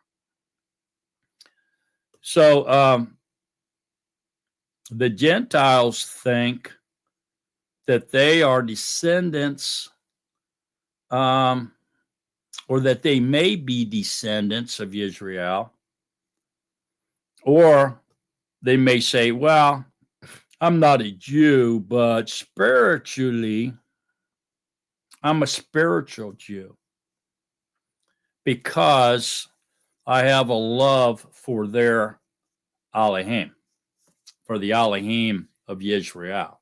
And so that makes me a spiritual Jew, even if I'm not a direct descendant of one of the tribes, right? I think most Gentiles that understand a little bit about this stuff, this is kind of how they think, you know. And at the same time, a lot of the Jewish people, the Yahudim, question their identity as being a true Jew. Why? Well, over there, if only their father has Jewish lineage and not their mother, then they identify as a Jew. Okay. And according to Judaism, you are Jewish if your mother is Jewish. Modern day Judaism, I'm saying. And so they kind of flip the coin. And so at that time, the question to identify their identity as being a Jew would, if your father was. Now they kind of flip the coin, and it's not the father, but the mother. Okay. And so, according to the modern era that we're living in, Judaism over there in Israel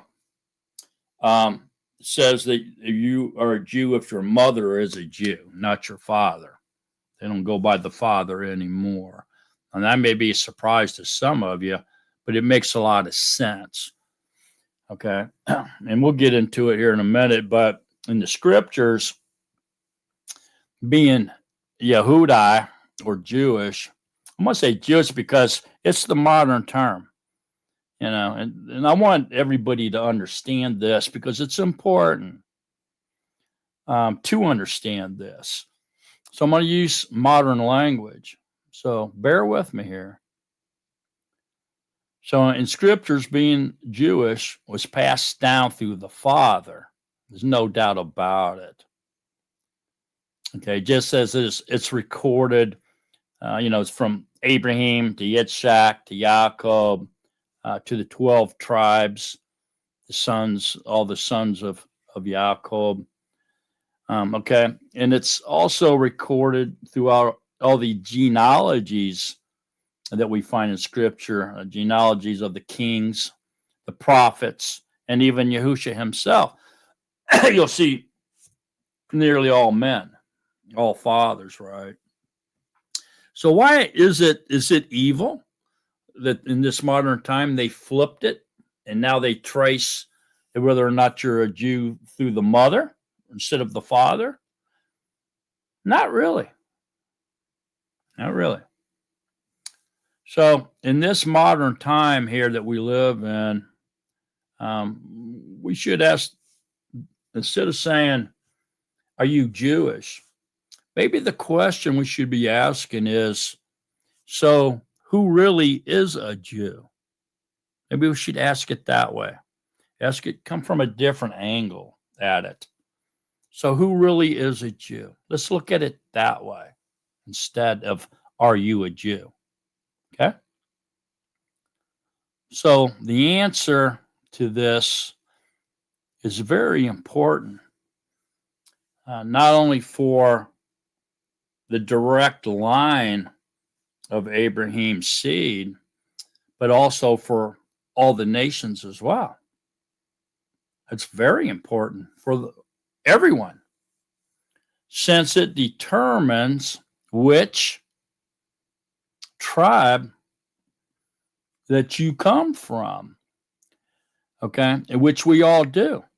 So for the Judaism, Orthodox Judaism religious sect over there, it becomes extremely important because that determines which synagogue or which denomination they can belong to.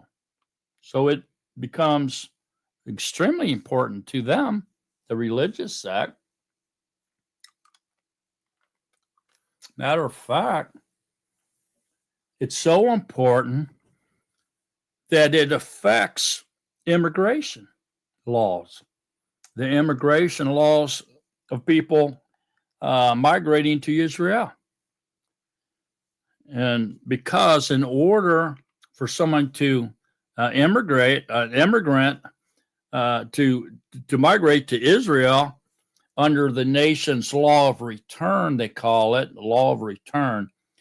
The law states, the Israeli law states that for the purpose of this law, the law of return, Jew means a person who was born of a Jewish mother or has converted to Judaism and who is not a member of another religion. Uh-oh. That's huge, isn't it? And so over the last 1,000 years, over the last millennium, we'll say, for Yahudim, living outside of Israel, in the exile into the nations of the world, they've intermarried and mingled and have become Gentiles. They don't even know that they're a Jew. They think they're a Gentile. That's how severely intermingled and they are with the nations. So over the last millennium, for all those Jews living outside of Israel, answering the question of who is a Jew has determined who gets evicted from their national homeland, who gets socially, financially, and politically persecuted, and who gets killed in pogroms and death camps. It's a critical thing, really. So what and who is a Jew is what does that mean for the followers or the believers in the blood of Yahushua HaMashiach today in this era? Well, obviously it means they can't go to Israel under the law of return.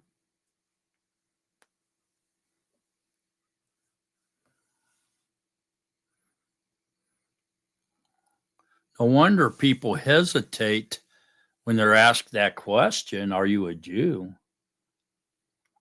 And it's really strange because we all are.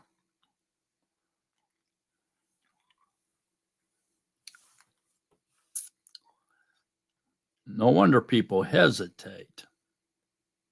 So, like I said, Yehudi or Jew originally was just one tribe. Okay, it was the one tribe within the 12 tribes. It didn't include all 12 tribes like it does today when they all came back, as we just read Jeremiah 10, but they were just one tribe out of 12. Okay. And then their symbol was the lion. So the lion of the tribe of Yehuda, we've all heard that statement because we know that identifies Yahushua HaMashiach. He's the lion of the tribe of Yehuda, meaning that's the tribe his lineage comes from that one tribe. Okay. And there's a line that's displayed on Jerusalem's municipal flag because Jerusalem has always been in the tribe or the territory of Yehuda.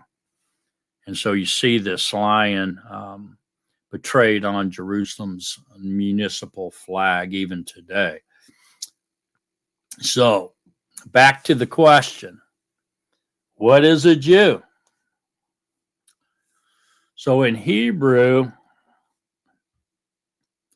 the word for Jew is really pronounced correctly as Yahuda.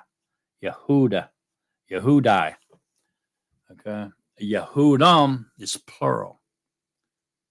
Yehuda is singular. So Yehudai, he's a Yehudai. Or a group of them would be Yahudim. Okay. Which means worshiper of Yah. That's what it means. Either worshiper of Yah, a Yehudai, or worshipers, plural, of Yah, meaning a group. Yahudim. So the name is derived directly from the one tribe of Yehuda. So there are Yehuda. And so the Messiah comes from this tribe. He's the line of the tribe of Yehuda, right?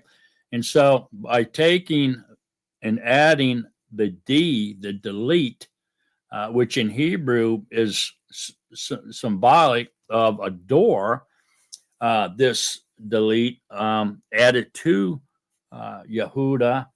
If you take it out, you have your creator's name, Yahuwah. You put the D, it's Yehuda. And so it means, adding the D means worshipers of Yah. And the door is how the Yehuda gain access to the throne of Yahuwah through the door, through the narrow gate, which is Yahusha, the Messiah. So the name is derived from this tribe of Yehuda. But being a Jew is not limited to just this particular tribe, this particular people of the tribe of Yehuda. Okay, it's not limited to just to them. It goes way out there, and it encompasses everybody. Now, everybody, because Abraham is the father of Israel, but he's also the father of the nations, the Gentiles as well. So generally then, anyone who lived in the southern kingdom of Yehuda, which included the tribe of Benjamin and the Levites as well,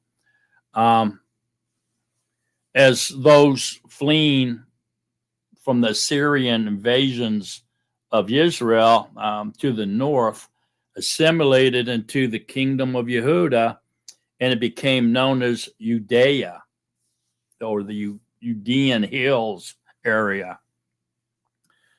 Judea Hills area, and Yehudians is what they called the inhabitants, the Yehudians. So this included the people from all the other tribes as well. The tribe of Ephraim, tribe of Manasseh. All these northern tribes were captured by the Yehudian king, Asa in the 8th century BC, and they were brought to Judea. So many of these were taken captive to Babylon as well in the 7th century. So we have the split kingdom. You had the kingdom of Israel, the northern kingdom, which Yahuwah called Ephraim, or they're called Yisrael, rulers with Yah, and then the kingdom of Judah, where Jerusalem was, and that was the southern kingdom, and it included the tribe of Benjamin and the Levites as well. Okay, and so let me see something here. If I can quickly locate this, I'll show it to you. See if I know if I can quickly locate it or not. Yeah, here it is. All right, Speedy, calm down, bro. Speedy gets excited when we share screen. That's Speedy's most favorite thing to do in all the world. All right, so here we go. Get Speedy calmed down, and we'll share screen.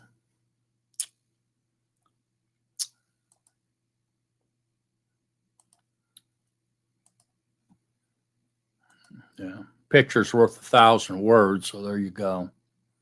You get a better look at it there.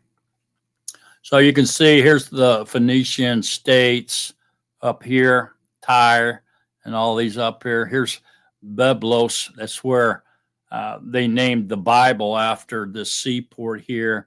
We see huge, where a lot of the printing and the putting together of the books and the scrolls took place up there.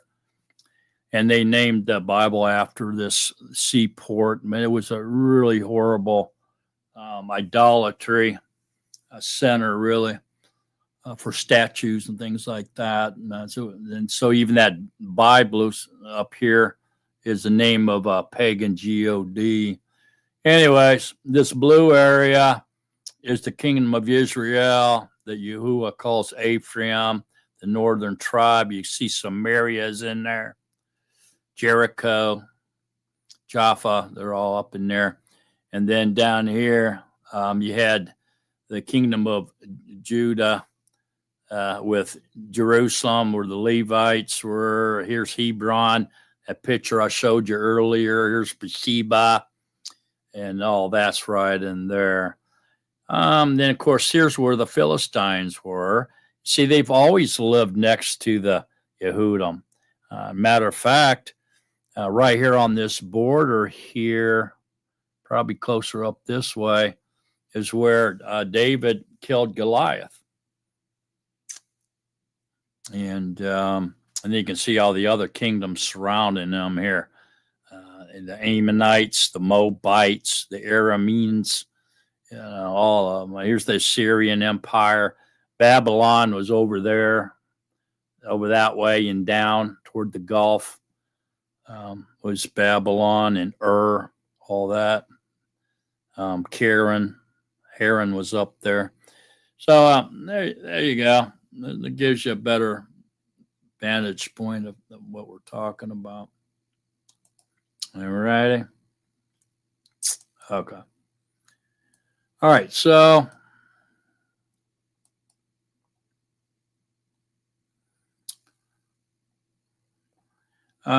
the map we just looked at shows the split kingdom, the Yehuda to the south and Israel to the north. After the northern tribes refused to accept Solomon's son as their king, it split and divided into two kingdoms. So I would think that the division or the splitting of Abraham and Lot was a type or foreshadow that this was going to happen, since Abraham was the start of it all. And so the captives in Babylon who returned after their exile, after that 70-year exile, they returned to the kingdom of Yehuda in that 6th century BC, included a mix of the tribes. All of them, they're there. Mainly Judah, Benjamin, the Levites, Ephraim, and Manasseh, for sure. That mixture came back from Babylon, and when the exiles came back from Babylon, I should say, as well as people from other Israelite tribes. They were all there too. All the tribes were represented, and when they all came back, and then there was foreigners, Gentiles, who had also been exiled to Babylon, were released, and they had made friends with a lot of the Israelites, the Hebrew. And so when the Hebrew were allowed to come back, a lot of these foreign people, these Gentiles, came back with them. Now, there was a lot of intermarrying going on there as well. And with the people that stayed behind in Samaria during the Babylon captivity, they intermarried and mixed with the Assyrians, with their captives. Matter of fact, that's why the Yahudim didn't really care for them. Some of the extremists would actually go all the way around the territory of Samaria to go to Jerusalem. They didn't even want to step a foot on the territory of the Samaritans because they were so prejudiced against them. So anyway, lots of intermarrying going on, and because the kingdom of Israel to the north was never restored after the Assyrian invasion, Judea became the melting pot of sorts, if you will, for any children of Israel, any descendants of any of the tribes wishing to return could come to this portion of Yahuwah's promised land called Yehuda, and they could reside there. So this is one of the big reasons why they started calling them, all of them, Yahudim, and later on Jews. They didn't care about what tribe they were from anymore. Okay, so those who made their home and they come back and made their home in Yehuda or Judea from whatever tribe they were from, it didn't matter anymore. They were all called Jews at that point. All of them didn't. So they kind of, after a while, since they were all called Yehuda or Jews, it didn't matter to the point where they forgot what tribe they were from, and they all just accepted that they were Jews. Okay, and it's kind of weird because the seed of Abraham, the father of the Gentiles, all those people are also called Jews.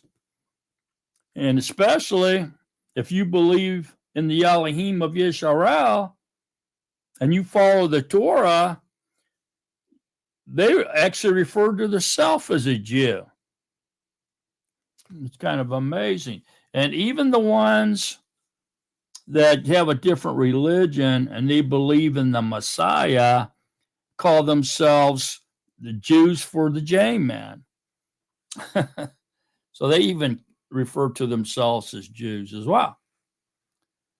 All right, so we can look into Esther. If you go to Esther 2:5, where Mordecai, he's called a Jew there, even though he's from the tribe of Benjamin. He's not a Jew. He's not a Yehuda. He's a Benjaminite. But he's called a Jew because of that mix that everybody, they just start calling everybody, no matter what tribe, that they were a Jew. And you can see the evidence of that in Esther. So go there. Let me see what I'm talking about. Go to Esther. Esther 2, which is going to be around page 700. 84ish, 784. Esther 2:5. In the citadel of Shushan, there was a certain man, a Yehuda, whose name was Mordecai, son of Yair, son of Shimei, son of Kish, a Benjamite. See that? So Yehuda. So although Mordecai was from the tribe of Benjamin, he was called a Jew. All right. So, and it just later on, I mean, they just totally forgot what tribe they were from. And they just all seceded to being called Jews, man. So,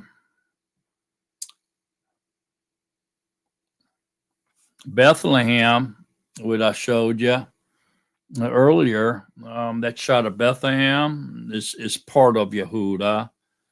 And, but, you know, today you can see how that picture I showed you that a large part of Judea is known as the West Bank, okay?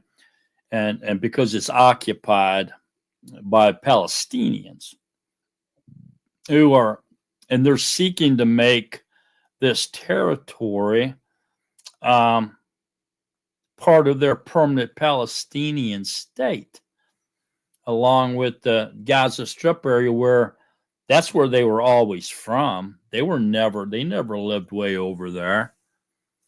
And so it's kind of weird because if you read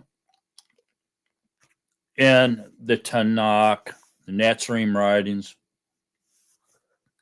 this book we have here, okay,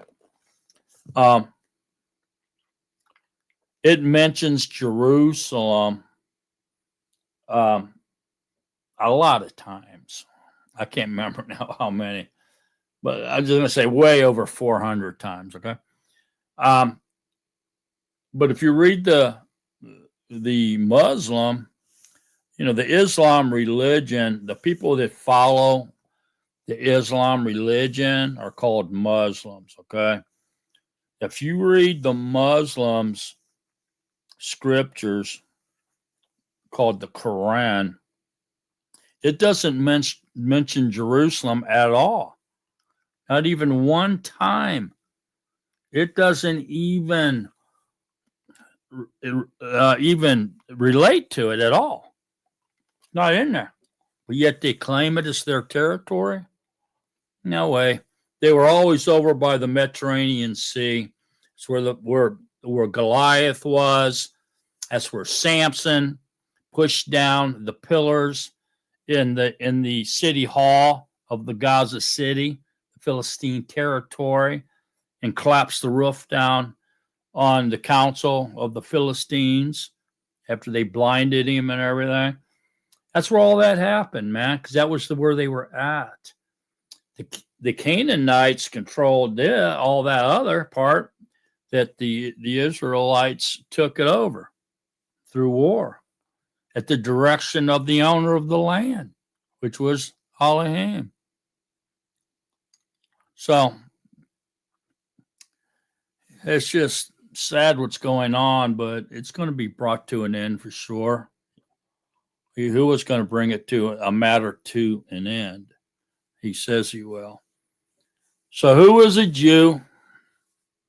Who is a Jew? Is it you? Are you a Jew? Who is a Jew? So a Jew is someone who can trace their lineage all the way back to Abraham through Yitzhak and Yaakov. Is that fair to say? Yeah, that's fair. However, there has been no purebred Jew person for many millennia. And so they're all have been muddied waters here, okay? There's a lot of intermarrying and interbreeding going on with the Gentiles as part of the plan of Yahuwah to spread the seed of Abraham through the world so that Abraham becomes the father of the Gentiles.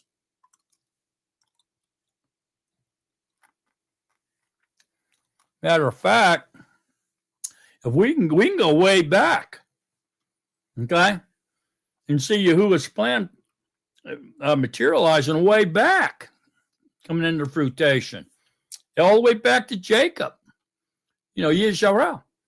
So you can go back to Jacob's sons, the 12 tribes of Israel. Jacob's sons, the father of the 12 tribes, married Canaanite women. You can read it yourself. Yehuda did. Look, go back to Genesis. I'll give you an example. Genesis 38. So go back to Genesis 38, 2. And Yehuda saw there a daughter of a certain Canaanite whose name was Shua. And he took her and went into her. So she conceived and bore a son. And he called his name There you go. And it goes on. She conceived again. She conceived again. She conceived again. So there you go. All the way back. So Yahuwah wasn't joking around, man. He told Abraham he was going to be the father of the Gentiles as well as the father of the Israelites. He wasn't joking around. He got with it, man, right off the get-go here. So after the Israelites, there was a famine, and the Israelites left Canaan, and they went to Egypt. Okay, this was during Joseph's time, and during that famine with Joseph. And he brought his dad and his brothers and the Israelites all over to Egypt. I mean, he was the second most powerful ruler in all of Egypt. He was second to the Pharaoh. And because of his contributions to Egypt, where he saved Egypt from the famine because of the dream that he interpreted and all that, he brought them over there, and they lived there for about 30 years. And then when the Pharaoh died, the new Pharaoh didn't know Joseph or his contributions to Egypt. And all he saw was a bunch of squatters that he was going to capture and turn into slaves. And that's what he did. And so they remained there then for another 400 years. So in total, the Israelites were in Egypt for 430 years. They mixed with the Egyptians. They mixed. When they left there, Scripture says they left as a mixed crowd. The mixed crowds crossed the Sea of Reeds, or the Red Sea, with the descendants of Jacob. So, of course, they didn't leave their children behind. When they left, they brought them with them, all the mixed with them. And of course, they continued to mix as well. So Exodus 12, 37. Go to Exodus 12, verse 37.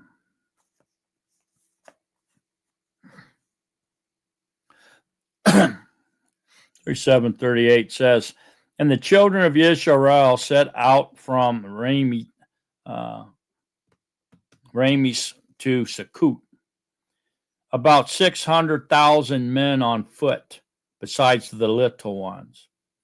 And a mixed multitude went up with them too, also flocks and herds, very much livestock. There you go. So probably over 1 million altogether.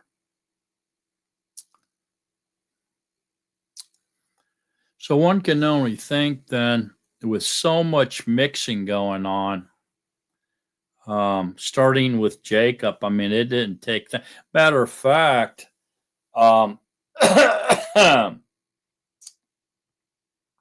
Abram's brother, his lineage mixed back into Abraham's seed, but Ishmael, he had 12 sons that shadowed or paralleled the 12 tribes of Israel, of Jacob, the 12 sons of Jacob, but he also had a daughter, and the daughter married Esau, which was Israel's brother.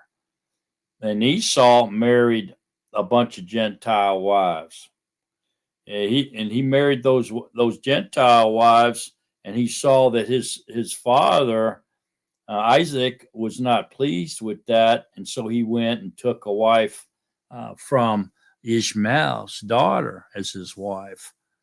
Okay, and so Ishmael interbreeded with him too. So there was a lot of mixing going on here, and every tribe of Israel and every sect of Judaism today around the world, as well as those that are over there in the state of Israel, has its own qualification for who can be considered a Jew and be part of their community over there.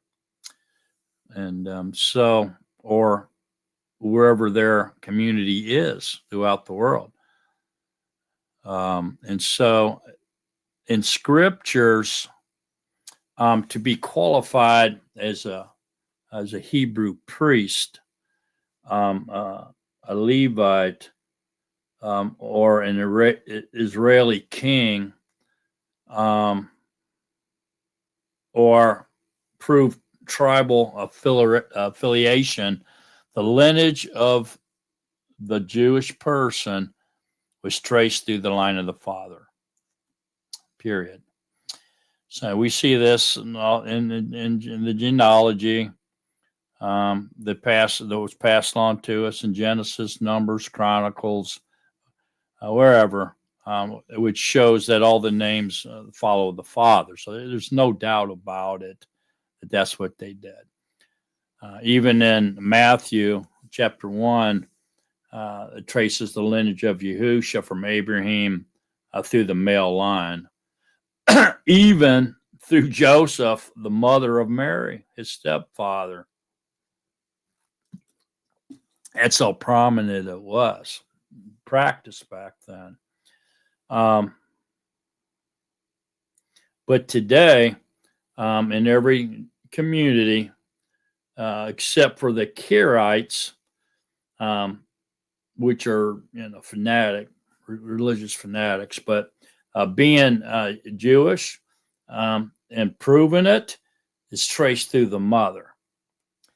Now, there's a reason for that.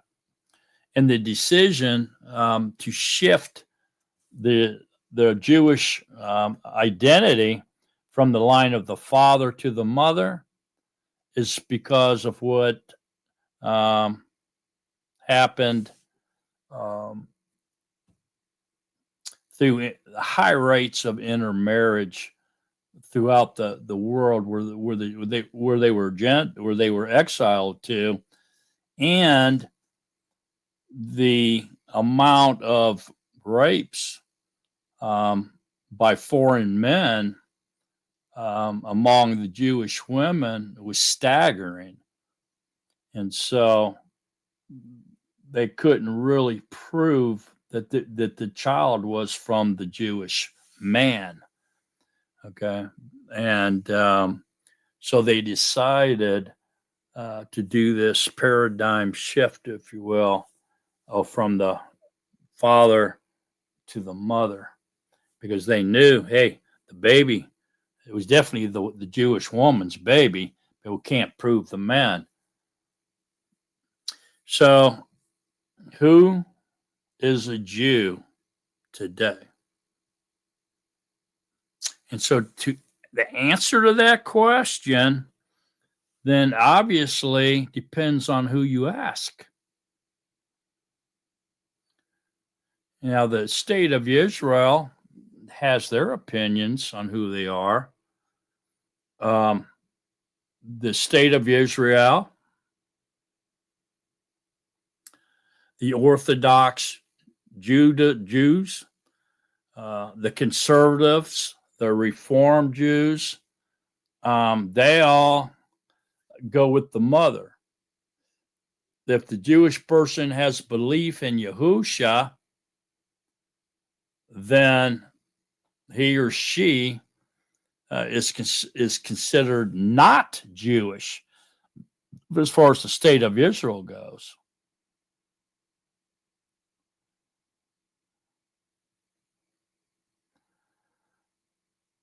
The conservative group says not Jewish.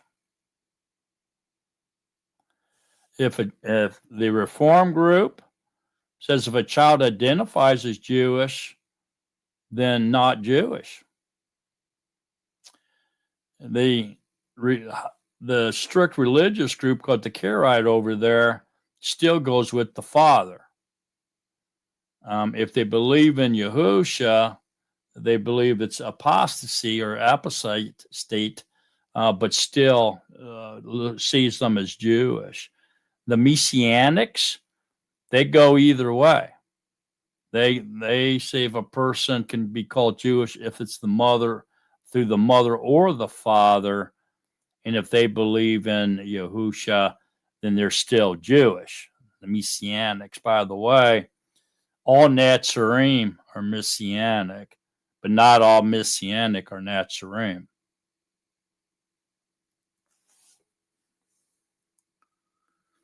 Hitler was under the belief back in World War II that a person is Jewish not through their parental, but through the grandparent.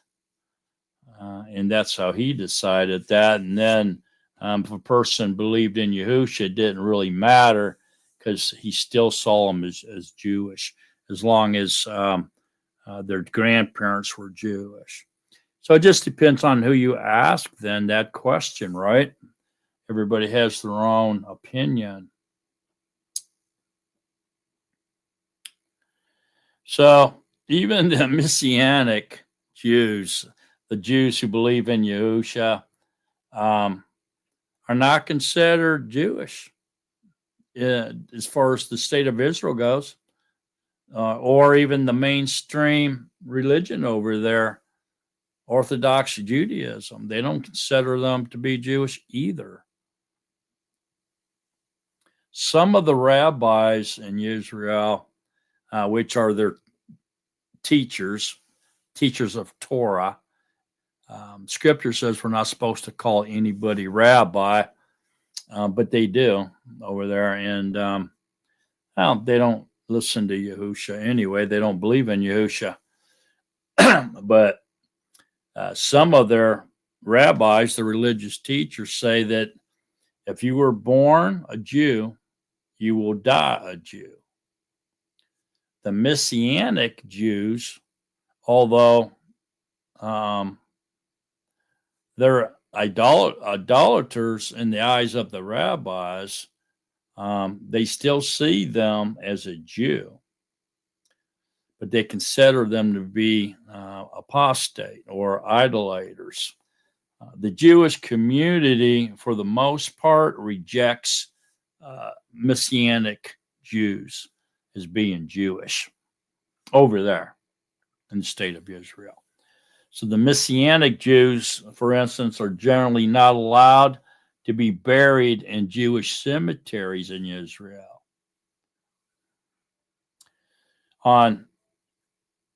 Oddly enough, ironically, I should say, on December 25th, 1989, Israel's Supreme Court passed a law that a Jewish person who believes in Yahusha is not considered a Jew under the law of return.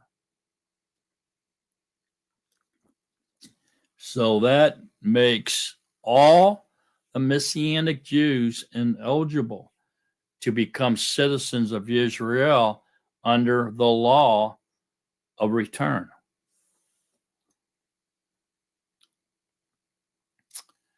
So let's get back to more personal here view and say, am I Jewish? 'Cause I know we've all thought that before. Like I say, some people even went as far as getting DNA testing. But most of the time, when you do that, it's not a great test anyway. So they're just ripping you off. Unless you go to a really good lab, that just you can trust. But all these order on the internet stuff, most of that's just ripping you off. But in recent years, many believers, the Gentiles and in the nations, have taken these DNA tests.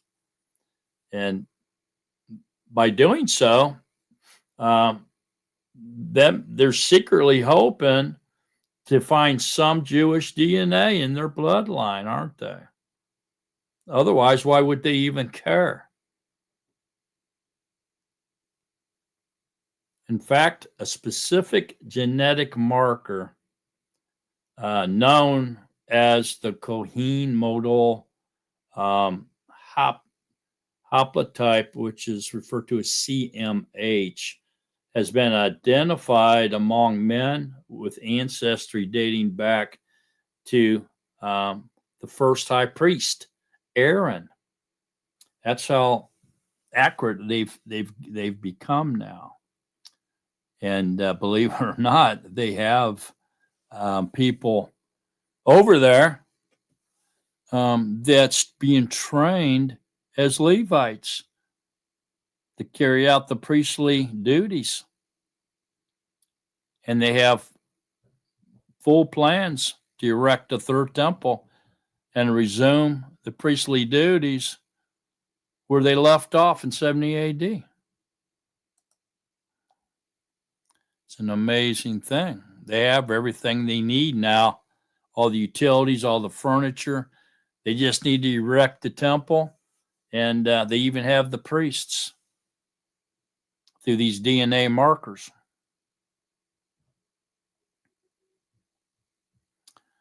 So these DNA markers is how they're identifying the line of Aaron, but they're so strict that that doesn't, just because they have that marker, a DNA marker, that just doesn't totally qualify them as a priest, okay, or a priest in training, we should say, getting ready for that third temple to be erected. It's being established by the if you want to really read about all that, it's go to the Temple Institute in Jerusalem's website, and you'll see everything they have. But anyways, a lot of other factors are coming into play as far as qualifying to be a priest in training, if you will. So some of these other religious factors that are considered as whether or not the candidate has followed the priestly purity laws. For an example, anyone who has made contact with a dead body or has come under the roof of a dead person is disqualified. And they can't train to be a priest. So therefore, a Jew or a Kohen, or a Jewish priest, a Kohen descent who was born in a hospital and not at home, but in a hospital, or even has visited hospitals, or has been to a cemetery, except for burying a close relative like their mother or father, is disqualified. They're not eligible to be part of this priestly priest in training program either. And so the DNA marker is just the beginning. They really go through these people's lives and make sure that they meet all the Torah specifications. So you might not carry the Kohen marker, but what about markers for the more common, what they call a Jew? That's was been spread out throughout the world. This is a more what they're calling a more common marker, and there's three of them. What they're identifying is a Jewish European Jew, or a Spanish Jew, or a Middle Eastern Jew, because they have intermarried and mixed with these groups of people so much that they've thinned the bloodline out incredibly, but there still is a common marker that they can look for that. So generally speaking, these genetic markers can help people trace their ancestry to a certain groups in Jewish communities around the world, in certain geographical locations, who share this common DNA marker. Like I say, some point to the Middle Eastern region, some to the Spanish regions, and some to the European regions. So no definitive test can say I am Jewish, but DNA correlations can be made among groups who have historically identified themselves as Jewish, especially those Jews of Europe.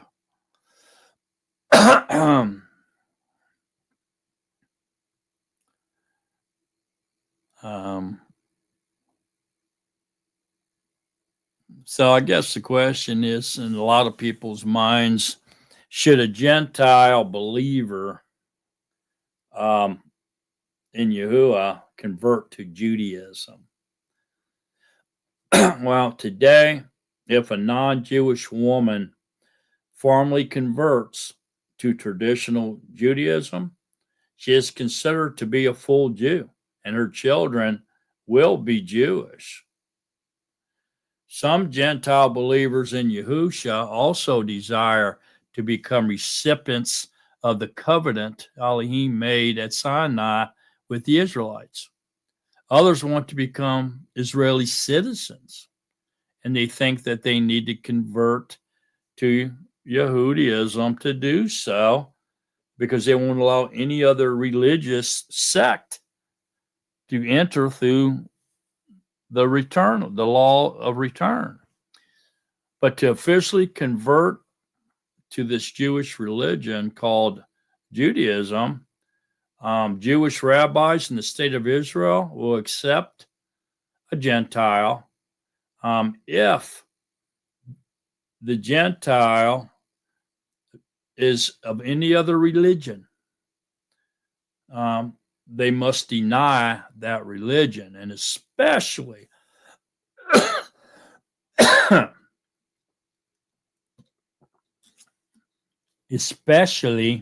Christian. If the Gentiles are Christian, they must deny their belief in Yahusha, the J-man, Yeshua. They say Yeshua, so that would be the J-man. So they have to deny their belief in the J-man. So this issue of whether Gentiles should convert to Judaism was settled in the first century by the first Nazarene, wasn't it? Yeah, it was. Peter and Paul both. Peter and Paul both were two of the first Nazarene, and they were emissaries to the Gentiles. Both of them were. And neither one of them required formal conversion to the systematic or the system of Judaism that was present in their time during the first and second century. And so it's not required. but yet, you can't convince them. The Orthodox Judaism, rabbis and people over there, you can't convince them of that because they want nothing to do with the Nazarene writings or the Messiah.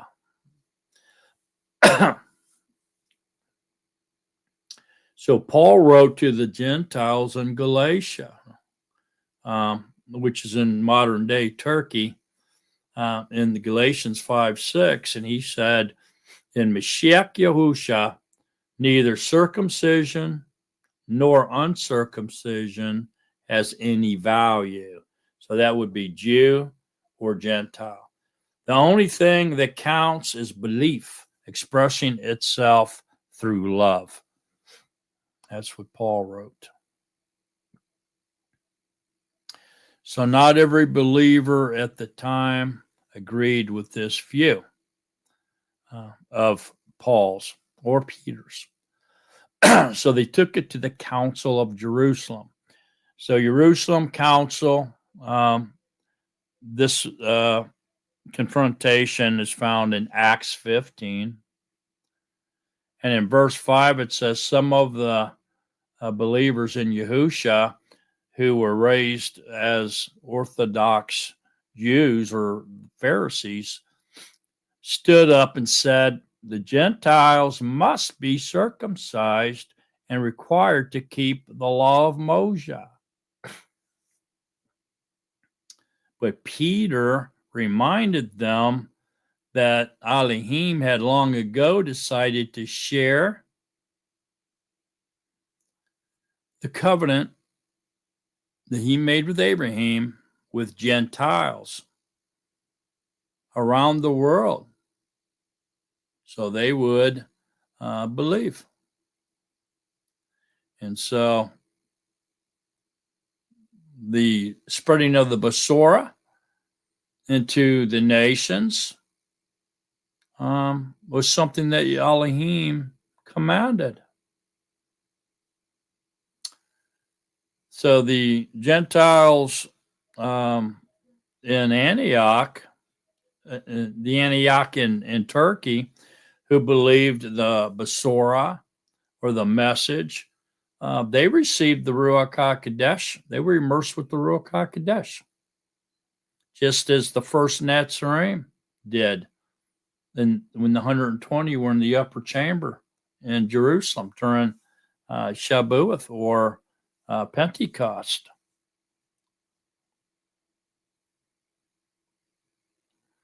Peter said, Elohim, who knows the heart, showed that he accepted them by giving the Ruach HaKodesh to them, just as he did us. He did not discriminate between us and them, for he purified their hearts by belief.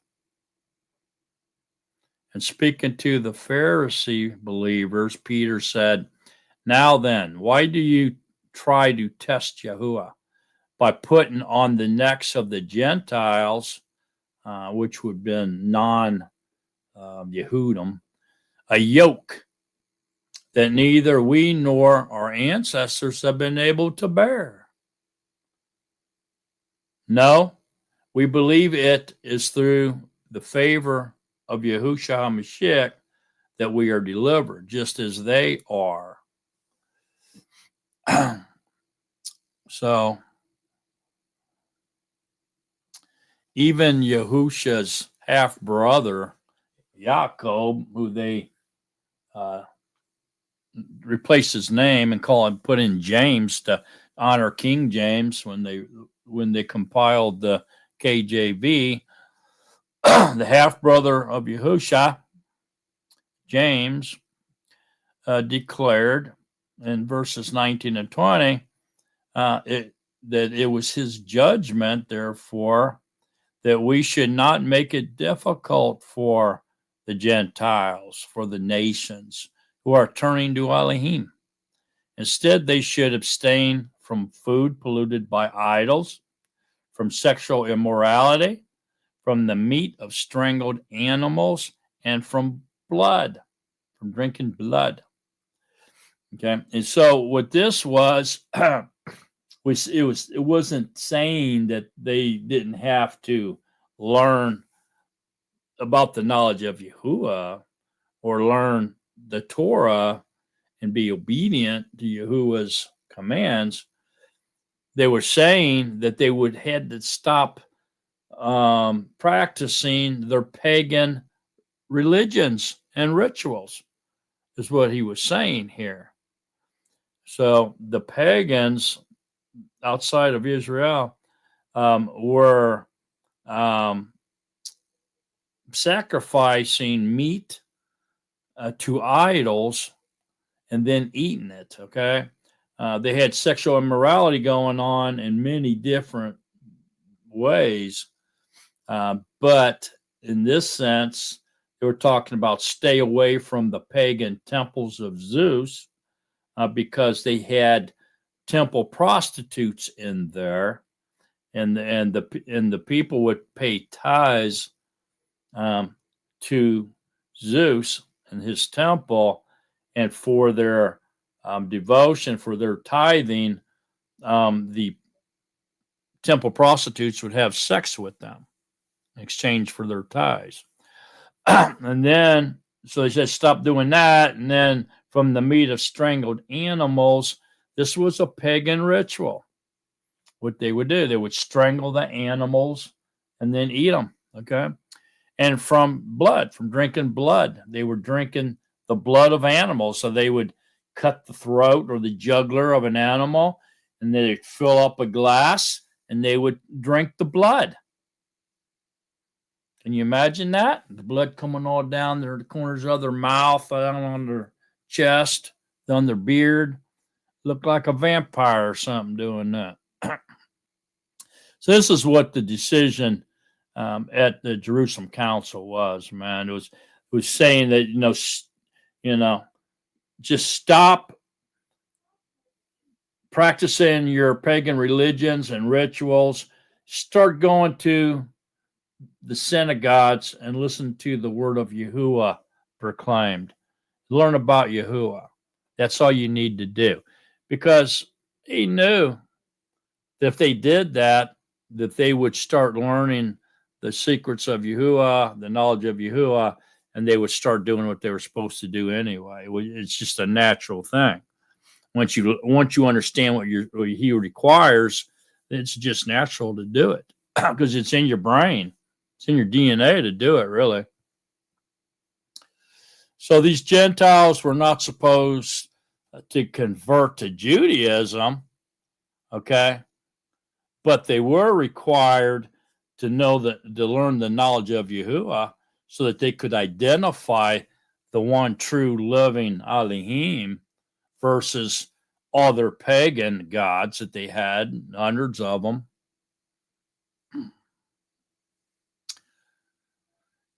And Paul says, in a spiritual meaning, not really physical, but spiritually, that there is neither Jew nor Gentile in Mashiach. Meaning that when we come into the everlasting covenant, when we cross over, become Hebrew, and we cross over, come out of the wilderness, and we cross over into the garden, into the everlasting covenant, we're one. We're all one with Messiah. Okay, and this is what Paul was trying to explain, especially in Galatians 3:28. Okay, so today, as both the Jewish people and the nation, the believers that are in the nation, the Gentiles that believe in the blood of the Messiah, all of us together have the responsibility, really, to tell the Yahudim, the Jewish people that are scattered throughout the nations in our territories where we're from, who are actually that's who the lost sheep of Israel are. To seek out the lost sheep of Israel and expose their true shepherd, who their true shepherd is, Yahusha, not the J-man. And this way that their true identity as being a Jew is found in Messiah Yahusha, the one who has made eternal deliverance available to them and to us. So we're identified as a Jew through him, through belief in him. And so we become worshipers of Yah as we enter the narrow gate, which is him. We come into the presence of Yahuwah and become Yahudim, worshipers of Yah. Luke 19:10 says, "For the Son of Adam came to seek and to save the lost," that which was lost, which is the seed of Abraham, lost throughout the nations of the world, if you will.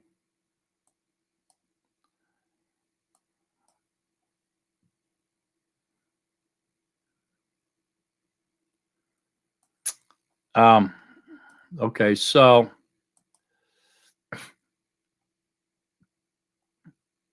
Yahuwah appeared, Yahuwah appears to Abraham. And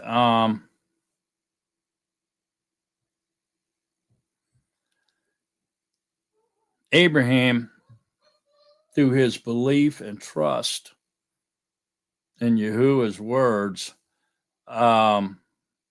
receives his promises. He receives the promises of Elohim. And therefore, all the nations are blessed because of that. Can you imagine back then, there was no one seeking the face of Yahuwah. Everyone was pagan idolaters until Abraham. Man, must have been a crazy world when you think about it. Right? So until Abraham, Yahuwah appeared to Abraham near those great trees of the Mamre, while he was sitting in the entrance of his tent in the heat of the day. The world was lost. The whole world was in big trouble. So Yahuwah appearing to Abraham as he sat in the tent door in the heat of the day was a significant event. Matter of fact, a lot of teachers of the Torah believe that this visit from Yahuwah occurred while Abraham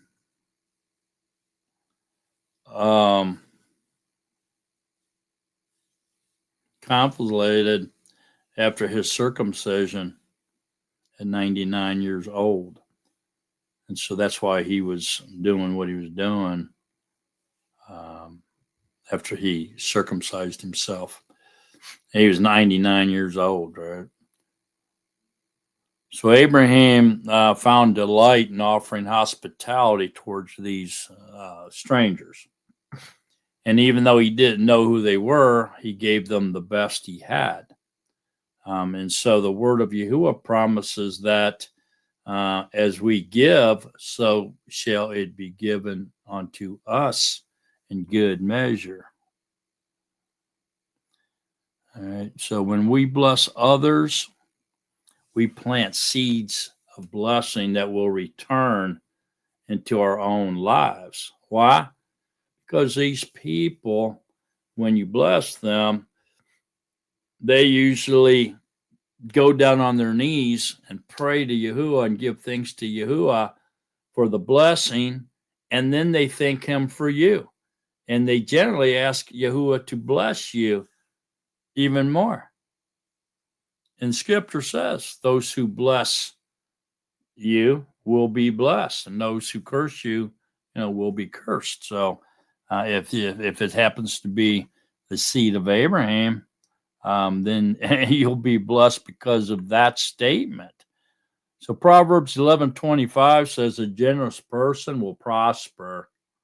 Whoever refreshes others will be refreshed. So hospitality is what Abraham showed the three men. We know one was Yahuwah, the other two were angels, right? But he showed hospitality here. And most people don't see that. They ignore that part of that story for some reason. You hardly ever hear anybody talking about it. But Abraham showed hospitality. And hospitality seems to be a lost art in many cultures now, especially in the West. Where the pace of life is so intense. That just both parents are working. It doesn't really easily lend itself to making time for all that's involved in caring for people and entertaining people in our homes, showing hospitality to strangers or travelers, migrants or anything like that. So it's kind of a lost art here in America for sure. But it's extremely important. And that's what's sad about it. But in Israel, people don't have to call or make an appointment or schedule a time to come over.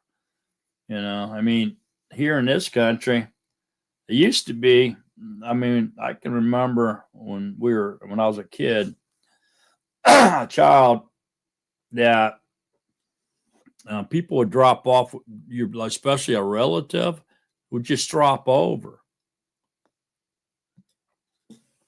and come visit, But now it seems like even relatives, uncles and brothers or whatever, they want you to call them and schedule a time for an appointment to come see them. Where's the hospitality in that? That's almost ridiculous. So, not only have we lost common sense seems to be a lost art, especially in our culture, but so is hospitality. It seems to be a lost art as well, even among relatives, actually. But in Israel, at least it's not the case. So over there, people can drop over at any time. And so over there, they are always preparing themselves, their home, to offer hospitality to anybody that would just drop in to visit. And over there, it's a cultural expectation in that society to expect company or somebody to drop over, and you would have to entertain them, show hospitality toward them by feeding them, giving them something to drink, whatever. Okay. You don't see that here in this country, really. As a matter of fact, in this country, you might get shot and go to somebody's house trying to get them to feed you and give you water. They might give you a bullet instead. That's how bad it's gotten, really. But in the Netzarim writings, we're actually encouraged to show hospitality even to strangers. 1 Peter 4:9 says, "Be hospitable toward one another without grumbling. And Hebrews 13, 1 and 2 even tells us that we might be entertaining angels unaware. And so it says, let brotherly love continue. Do not neglect to show hospitality to strangers, for by this some have entertained angels without knowing it. So that's pretty heavy proof that spiritual beings can transform into flesh if they want to. And you know what? Lately, the more I'm studying about this, and I've really been hitting that kind of hard lately, that I'm starting to start leaning toward that a spiritual being, such as an angel, not only can they transform into flesh at will, I think they can become a solid, a liquid, or a vapor at will. Because these spiritual beings seem to be made out of light and water. And if that's what they are, if they're made out of light and water, then it just, common sense just says that they can transform into solid, into flesh, but also into liquid and into vapor, into gas. And so I've been really looking at that hard lately, and it's really an amazing adventure to dig into that. And so men are made of dirt, dust, right, and water. So we're dirt and water. The spiritual beings are light and water.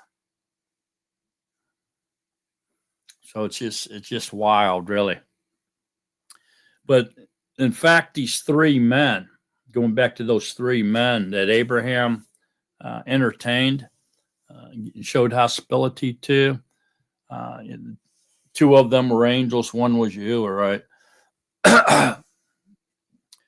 Those two men that Abraham entertained were angels. And so that right there just kind of backs up what Hebrews 13, 1 and 2 is saying. He didn't know that they were angels when he first saw them. So although the word used in Hebrew language is anashim, or nash, ash, or anashim, meaning men, it is clear from the context that the two of these angels, these two men, these three men, were in fact angels transformed into flesh as men. And one of them was Yahuwah, also in the flesh.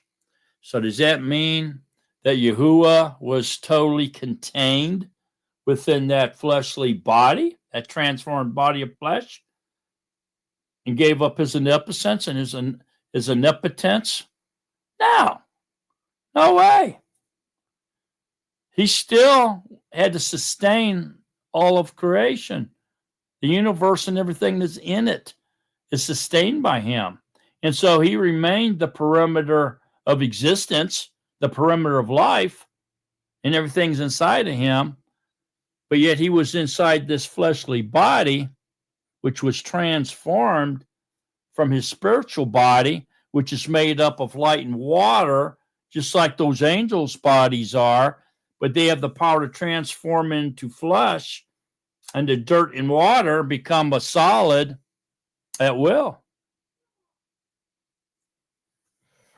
And therefore, even Yahuwah transformed his body of light and water into a body of dirt and water, and appeared as a man and walked around and dwelt inside of himself, which is the perimeter of existence. So Yahuwah in Yahuwah being all in all.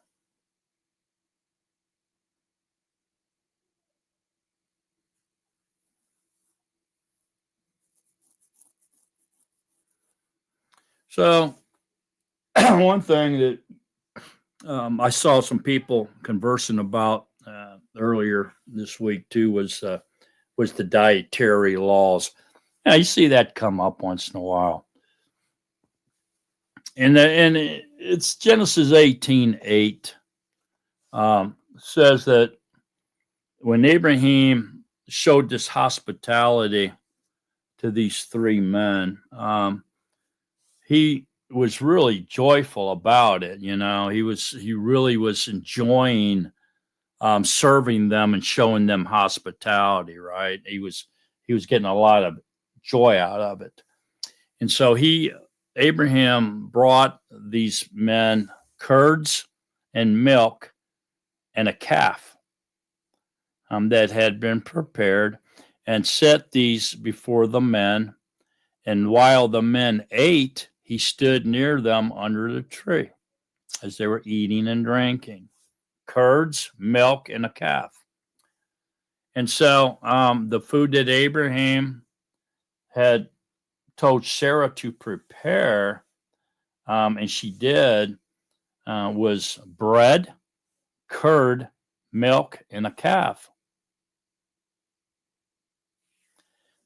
And so all these things that was laid out before these three men seemed to be eaten together by them at the same meal.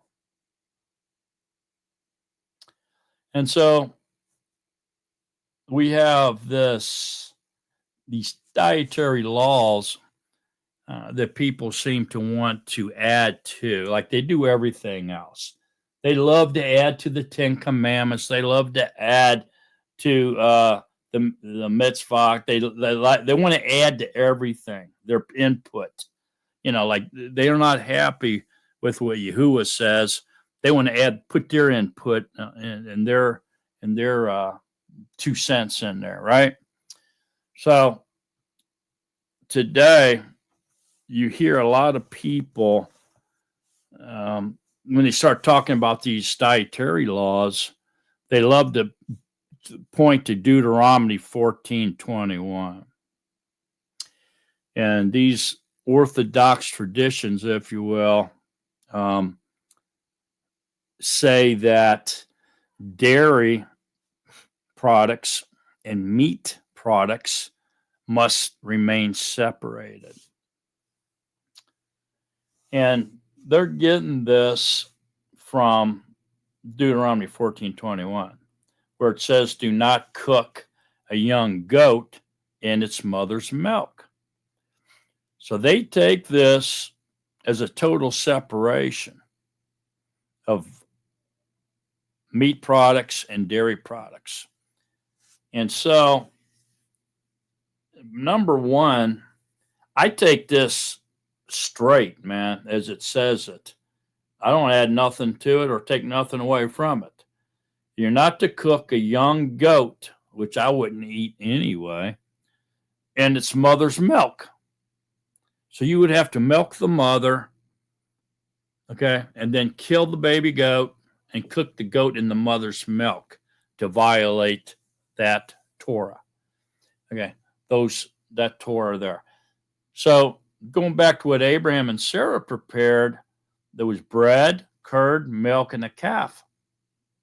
And those three people, 2 angels, and Yahuwah, appearing in the flesh as 3 men, didn't eat a young goat cooked in its mother's milk. You see what I'm saying?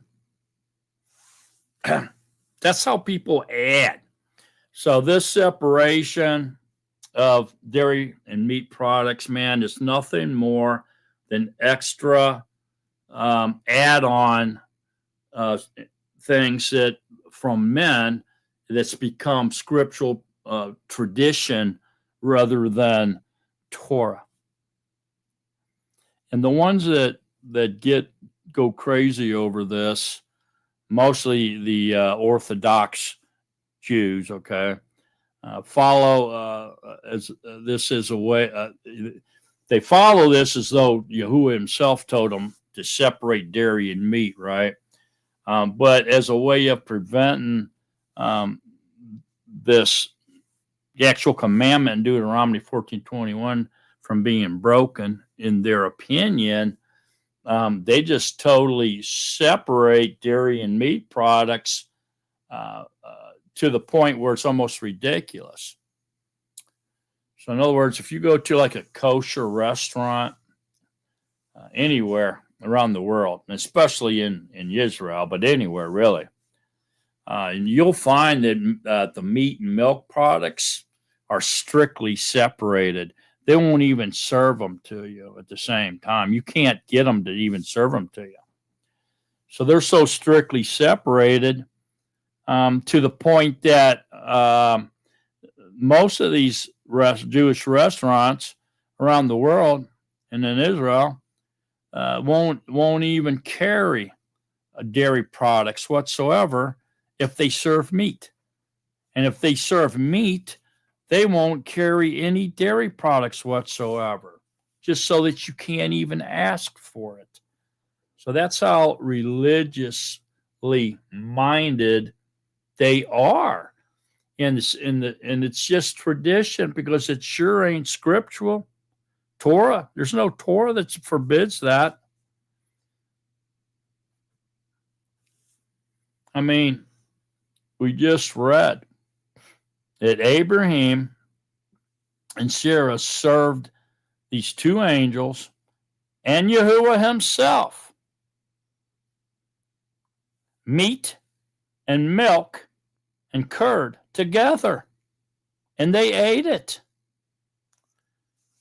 So there's something wrong with that picture. So I think it's just a specific command to be followed exactly how Yahuwah presented it and commanded it, without men's additions.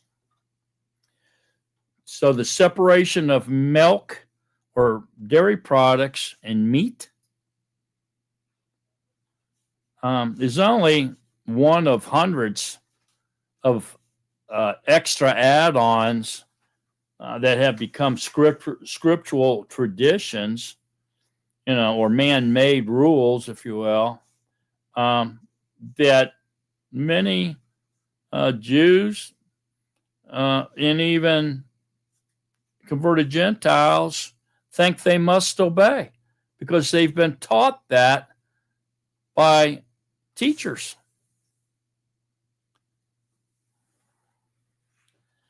Halacha. That's what a man-made rule means in Hebrew. Halacha. Even the sound of it sounds grotesque to me. Man-made rules. Some rabbis and religious people will state,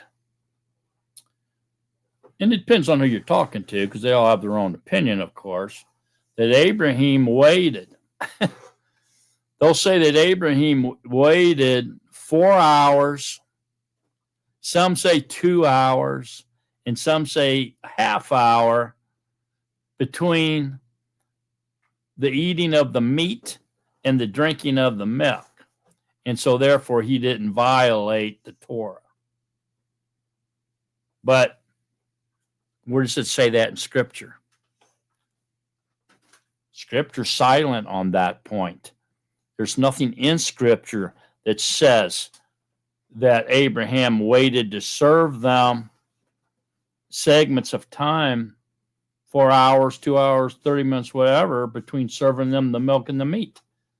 To me, it sounds like he gave it to them all at once. And while they ate and drank, he stayed under the tree and watched them. That's what it sounds like to me. So there again, man, Scripture's silent. This is made up. No, it's not scriptural.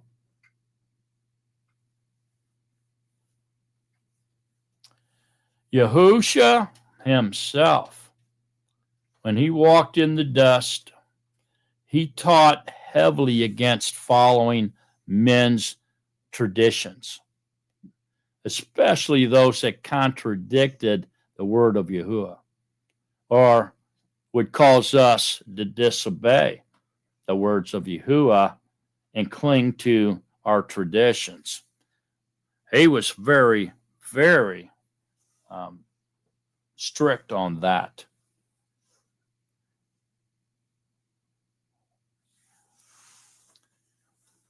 Nevertheless, Yahusha probably would have kept this tradition if he had if he had to keep this tradition of separating dairy and meat.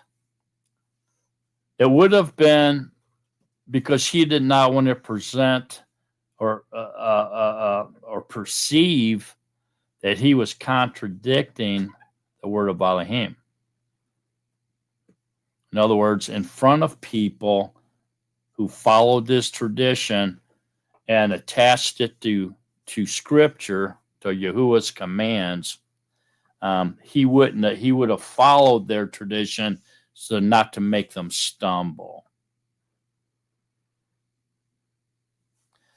Okay, because if he failed to follow this expectation or this tradition, he would have set a negative example in an entirely unfavorable way to those who believed that this was a command set by Yahuwah. And so that would make it very difficult for people to believe him and to receive him as their Messiah.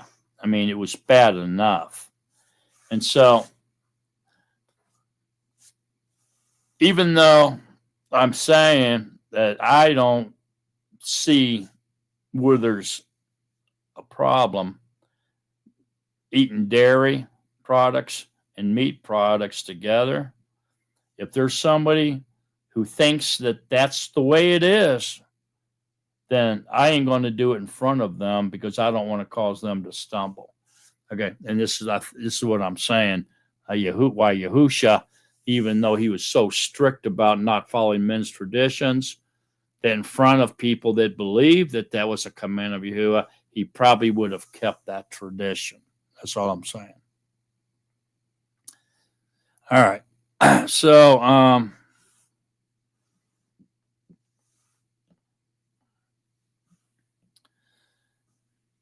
we have to trust in Yahuwah, okay? And we have to, one of the reasons that the Nazarene observe the appointed times is because it teaches us to wait on Yahuwah. So in Genesis, in other words, like in Genesis 18:14, Yahuwah says, "Is anything too hard for Elohim?" And then he says, "I will return to you at the appointed time," the Moed, the appointed time, "next year, and Sarah shall have a son."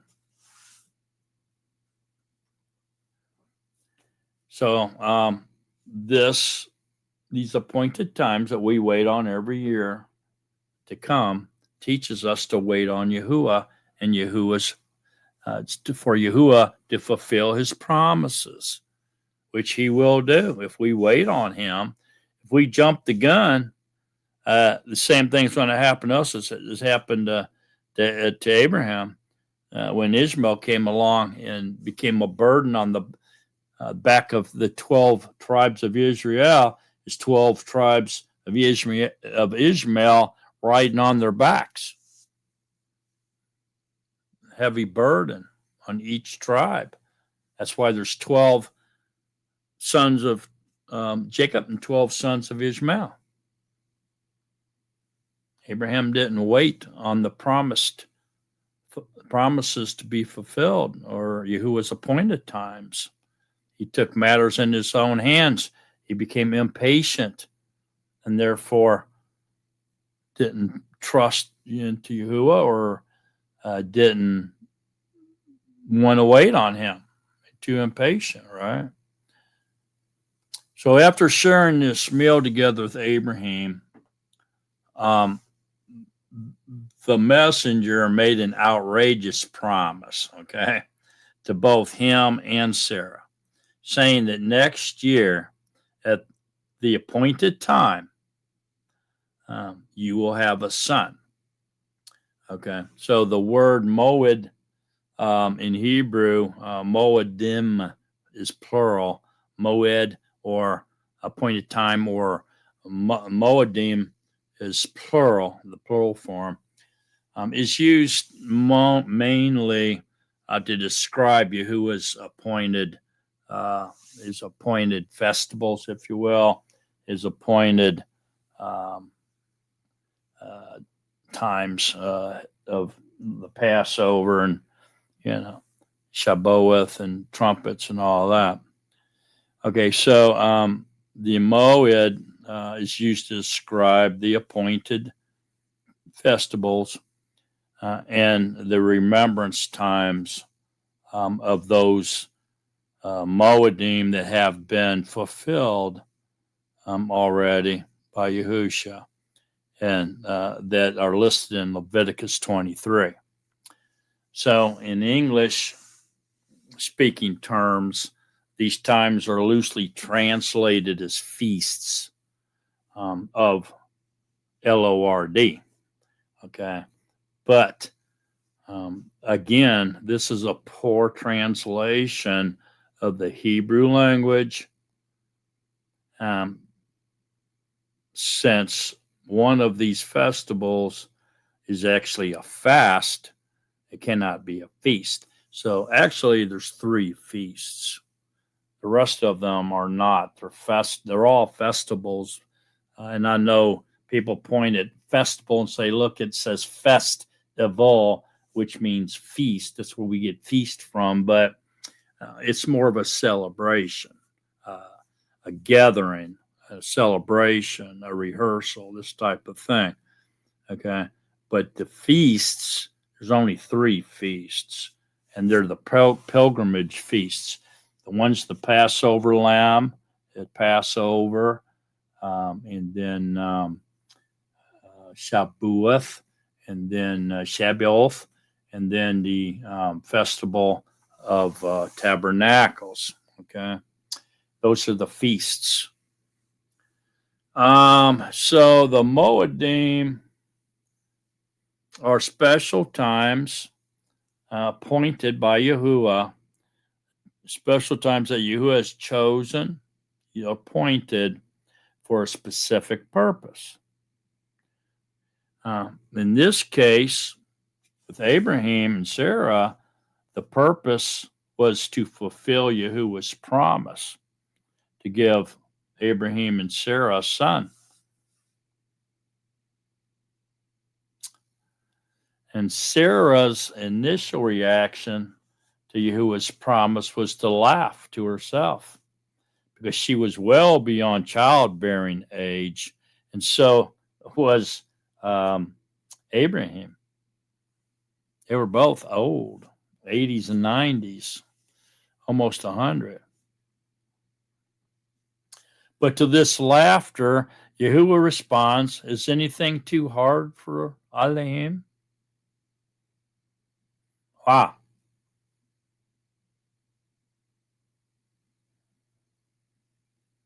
So there may be promises that we have received from Yahuwah that perhaps seem impossible to us. But the truth is, the things that seem impossible to us, or would seem to be a miracle of sorts, it's very simple for Yahuwah to do. There's nothing too hard for him. And most of the things that we think of as impossible or miracles are very simple for Yahuwah to do. So instead of being discouraged and impatient like Abraham and Sarah was, we should be encouraged by the words of Yahusha, who reminded us that everything is possible for him who believes. It's in Mark 9:23. So the birth of Yitzhak and the birth of Yahusha were both at Moedim, or appointed times.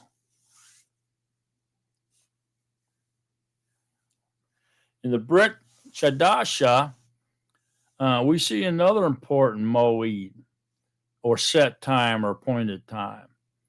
It's when a messenger came down to a young maiden, a Jewish girl named Miriam or Mary, to tell her that she would conceive without having known a man intimately. And this would happen by the power of the Ruach HaKodesh. Furthermore, her son would be called Yahusha, meaning I am your deliverer. And he would reign eternally over the house of Israel from the throne of his father Daud, or King David. This means that the baby, Yahusha, being in the womb of Mary, would have to borrow from her DNA, which housed the original sin.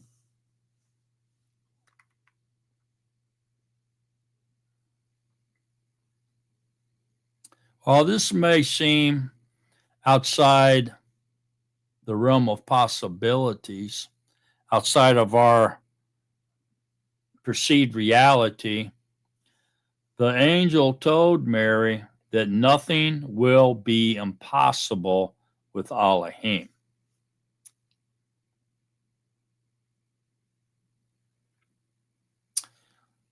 So the same Elohim who parted the Red Sea can truly make a way where there seems to be no way to man. If we will only believe in possibilities and the things that we can think of as miracles can be simple manifestations in our life. But it must happen in Yahuwah's way, with Yahuwah's timing, on his appointed time, not our way or on our schedule. So our job is to have patience and wait and expectancy, anticipation, with hope, with belief, with trust, until Yahuwah's Moed, or his appointed time, arrives in our life. This is why we keep the appointed times. It teaches us to do this. And we can also look forward to yet another Moed, right? With Elohim, an appointed time. Yahuwah allowed a temporary blindness to come upon his chosen people, Israel, so that the fullness of the Gentiles may come in.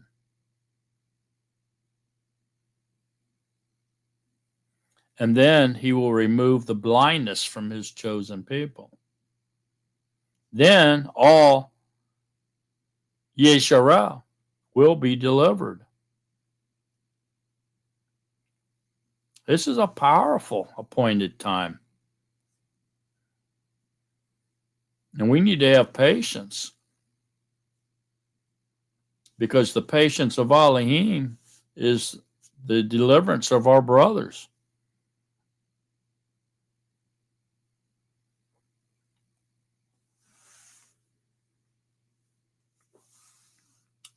It's okay to long for that day and to pray for that day, but we must have patience, and we must understand that Yahuwah's patience is the deliverance of many of our brothers that have not been woke up yet.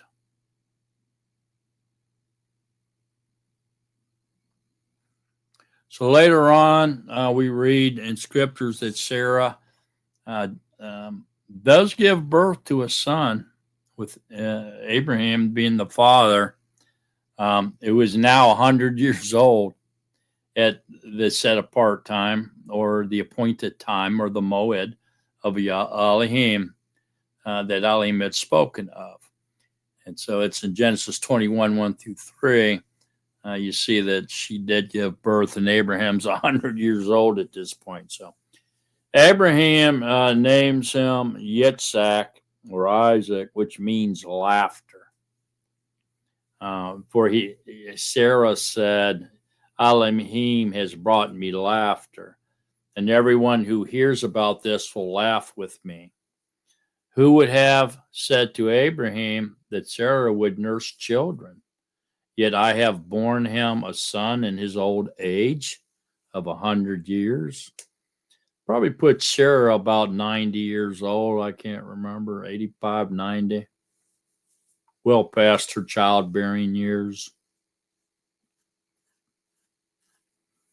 So one of the biggest lessons here is not, that we shouldn't nullify the promises of Elohim in our own lives through impatience, through not trusting Yahuwah, not waiting on Yahuwah's appointed times in our life, through unbelief, but be fully convinced that Elohim will bring forth his promises at his set apart time, his appointed time. Even though that those appointed times may seem not only unlikely, but even perhaps absurd, like it did Abraham and Sarah. We must wait on his appointed time and not try to take matters into our own hands. Romans 4:21. Go there. Romans 4. If you ever get a chance, read the book of Romans in context. Romans 4:20 through 21.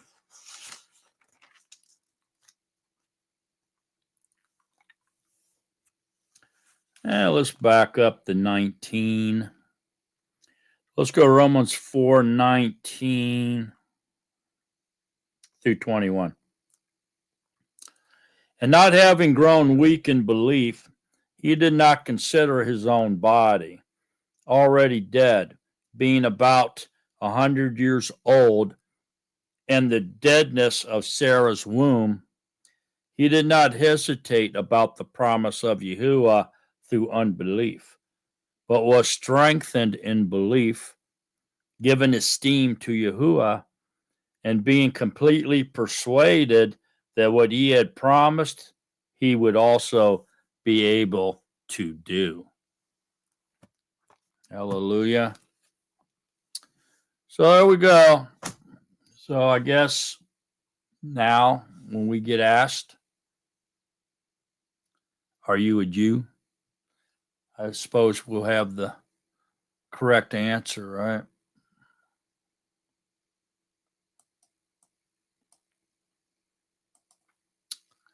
So I'm going to stop right there. And I think you guys probably getting tired. I mean, it's been 3 hours and 50 minutes, almost 4 hours now. And so we'll just cut her short right there. Although I love studying about you, we'll cut this one short. 3 hours and 50 minutes and 45 seconds. All right. So, hey, I appreciate all you stopping in and studying scriptures with me. I appreciate y'all more than you'll ever know. And I know Yahuwah does too. And he loves it when we talk about him. We think upon his name. And we study together as one. we make him very happy. And that's important. It's important for me, that's for sure. So if I can just put a little smile on Yahuwah's face every day,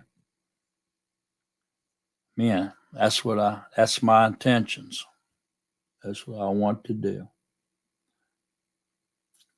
So thanks for coming in, y'all, being in that chat room, chatting up a storm, being nice to each other, showing each other love. Thanks for everybody incognito. Really appreciate our incognito group.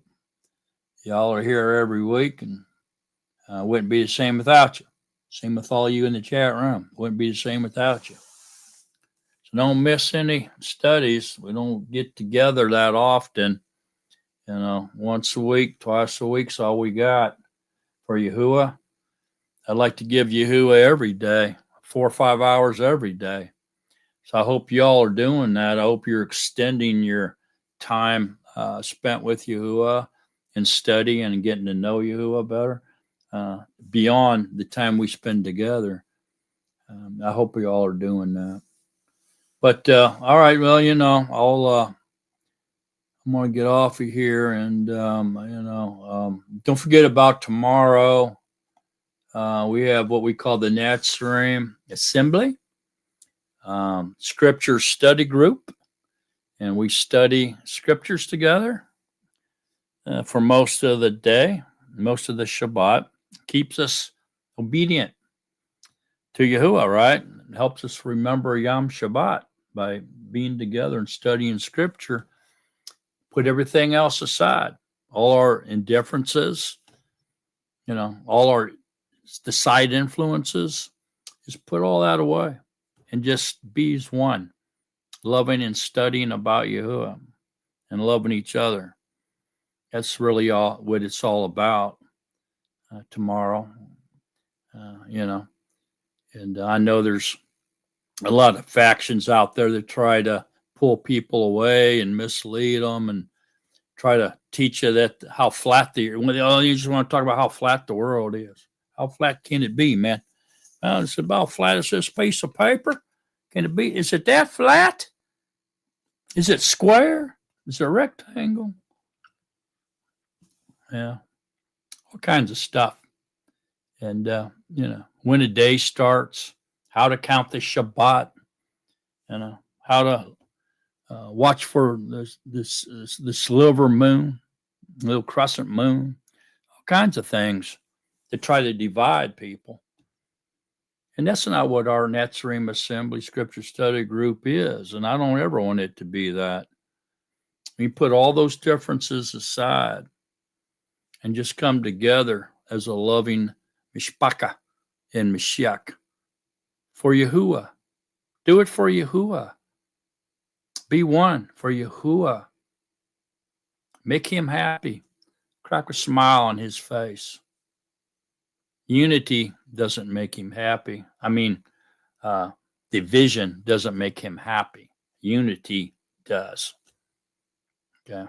In case you're wondering how to put a smile on Yahuwah's face, unite with your brothers as one, and you'll put a smile on his face.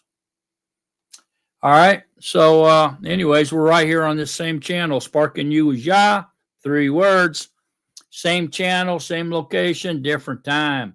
We do it at 12 o'clock noon, straight up noon, as the Cowboys used to say, which would be 12 o'clock p.m. Eastern Standard Time for all you educated folk. And all you people out here in Texas, all you cowboys and cowgirls, that's 11 o'clock a.m. here in Texas time. And if you're over there in Phoenix somewhere, you'll be getting up at 10 and watching us and being with us. And if you're way out there in the Pacific coast somewhere breathing that ocean salt air, you have to get up at 9 o'clock in the morning, get you some coffee and get to the computer screen or your cell phone on so you can join in. So we'll be here tomorrow. Right here, same channel, 12 o'clock noon, Eastern Standard Time. Be there or be square. And remember to stay in love with Yahushua HaMashiach. So long, Natsarim, beloved of Yahuwah. So long, everyone. I'll see you next week or see some of you tomorrow. Your choice. Peace, joy, and love to everybody. Say bye, Speedy. Speedy says bye, and Blue does too. What? What'd you say, Speedy? Speedy trying to say, Speedy, I'm trying to get off of here, man. What you talking about, Speedy? Huh? Oh, Speedy says let y'all know that he ain't gonna eat no more mice. He said he's done with pork chops and mice. And him and Blue, they're monotheists now. He said they're oneness believers. Hey, we're getting somewhere now, Speedy and Blue. Not, folks.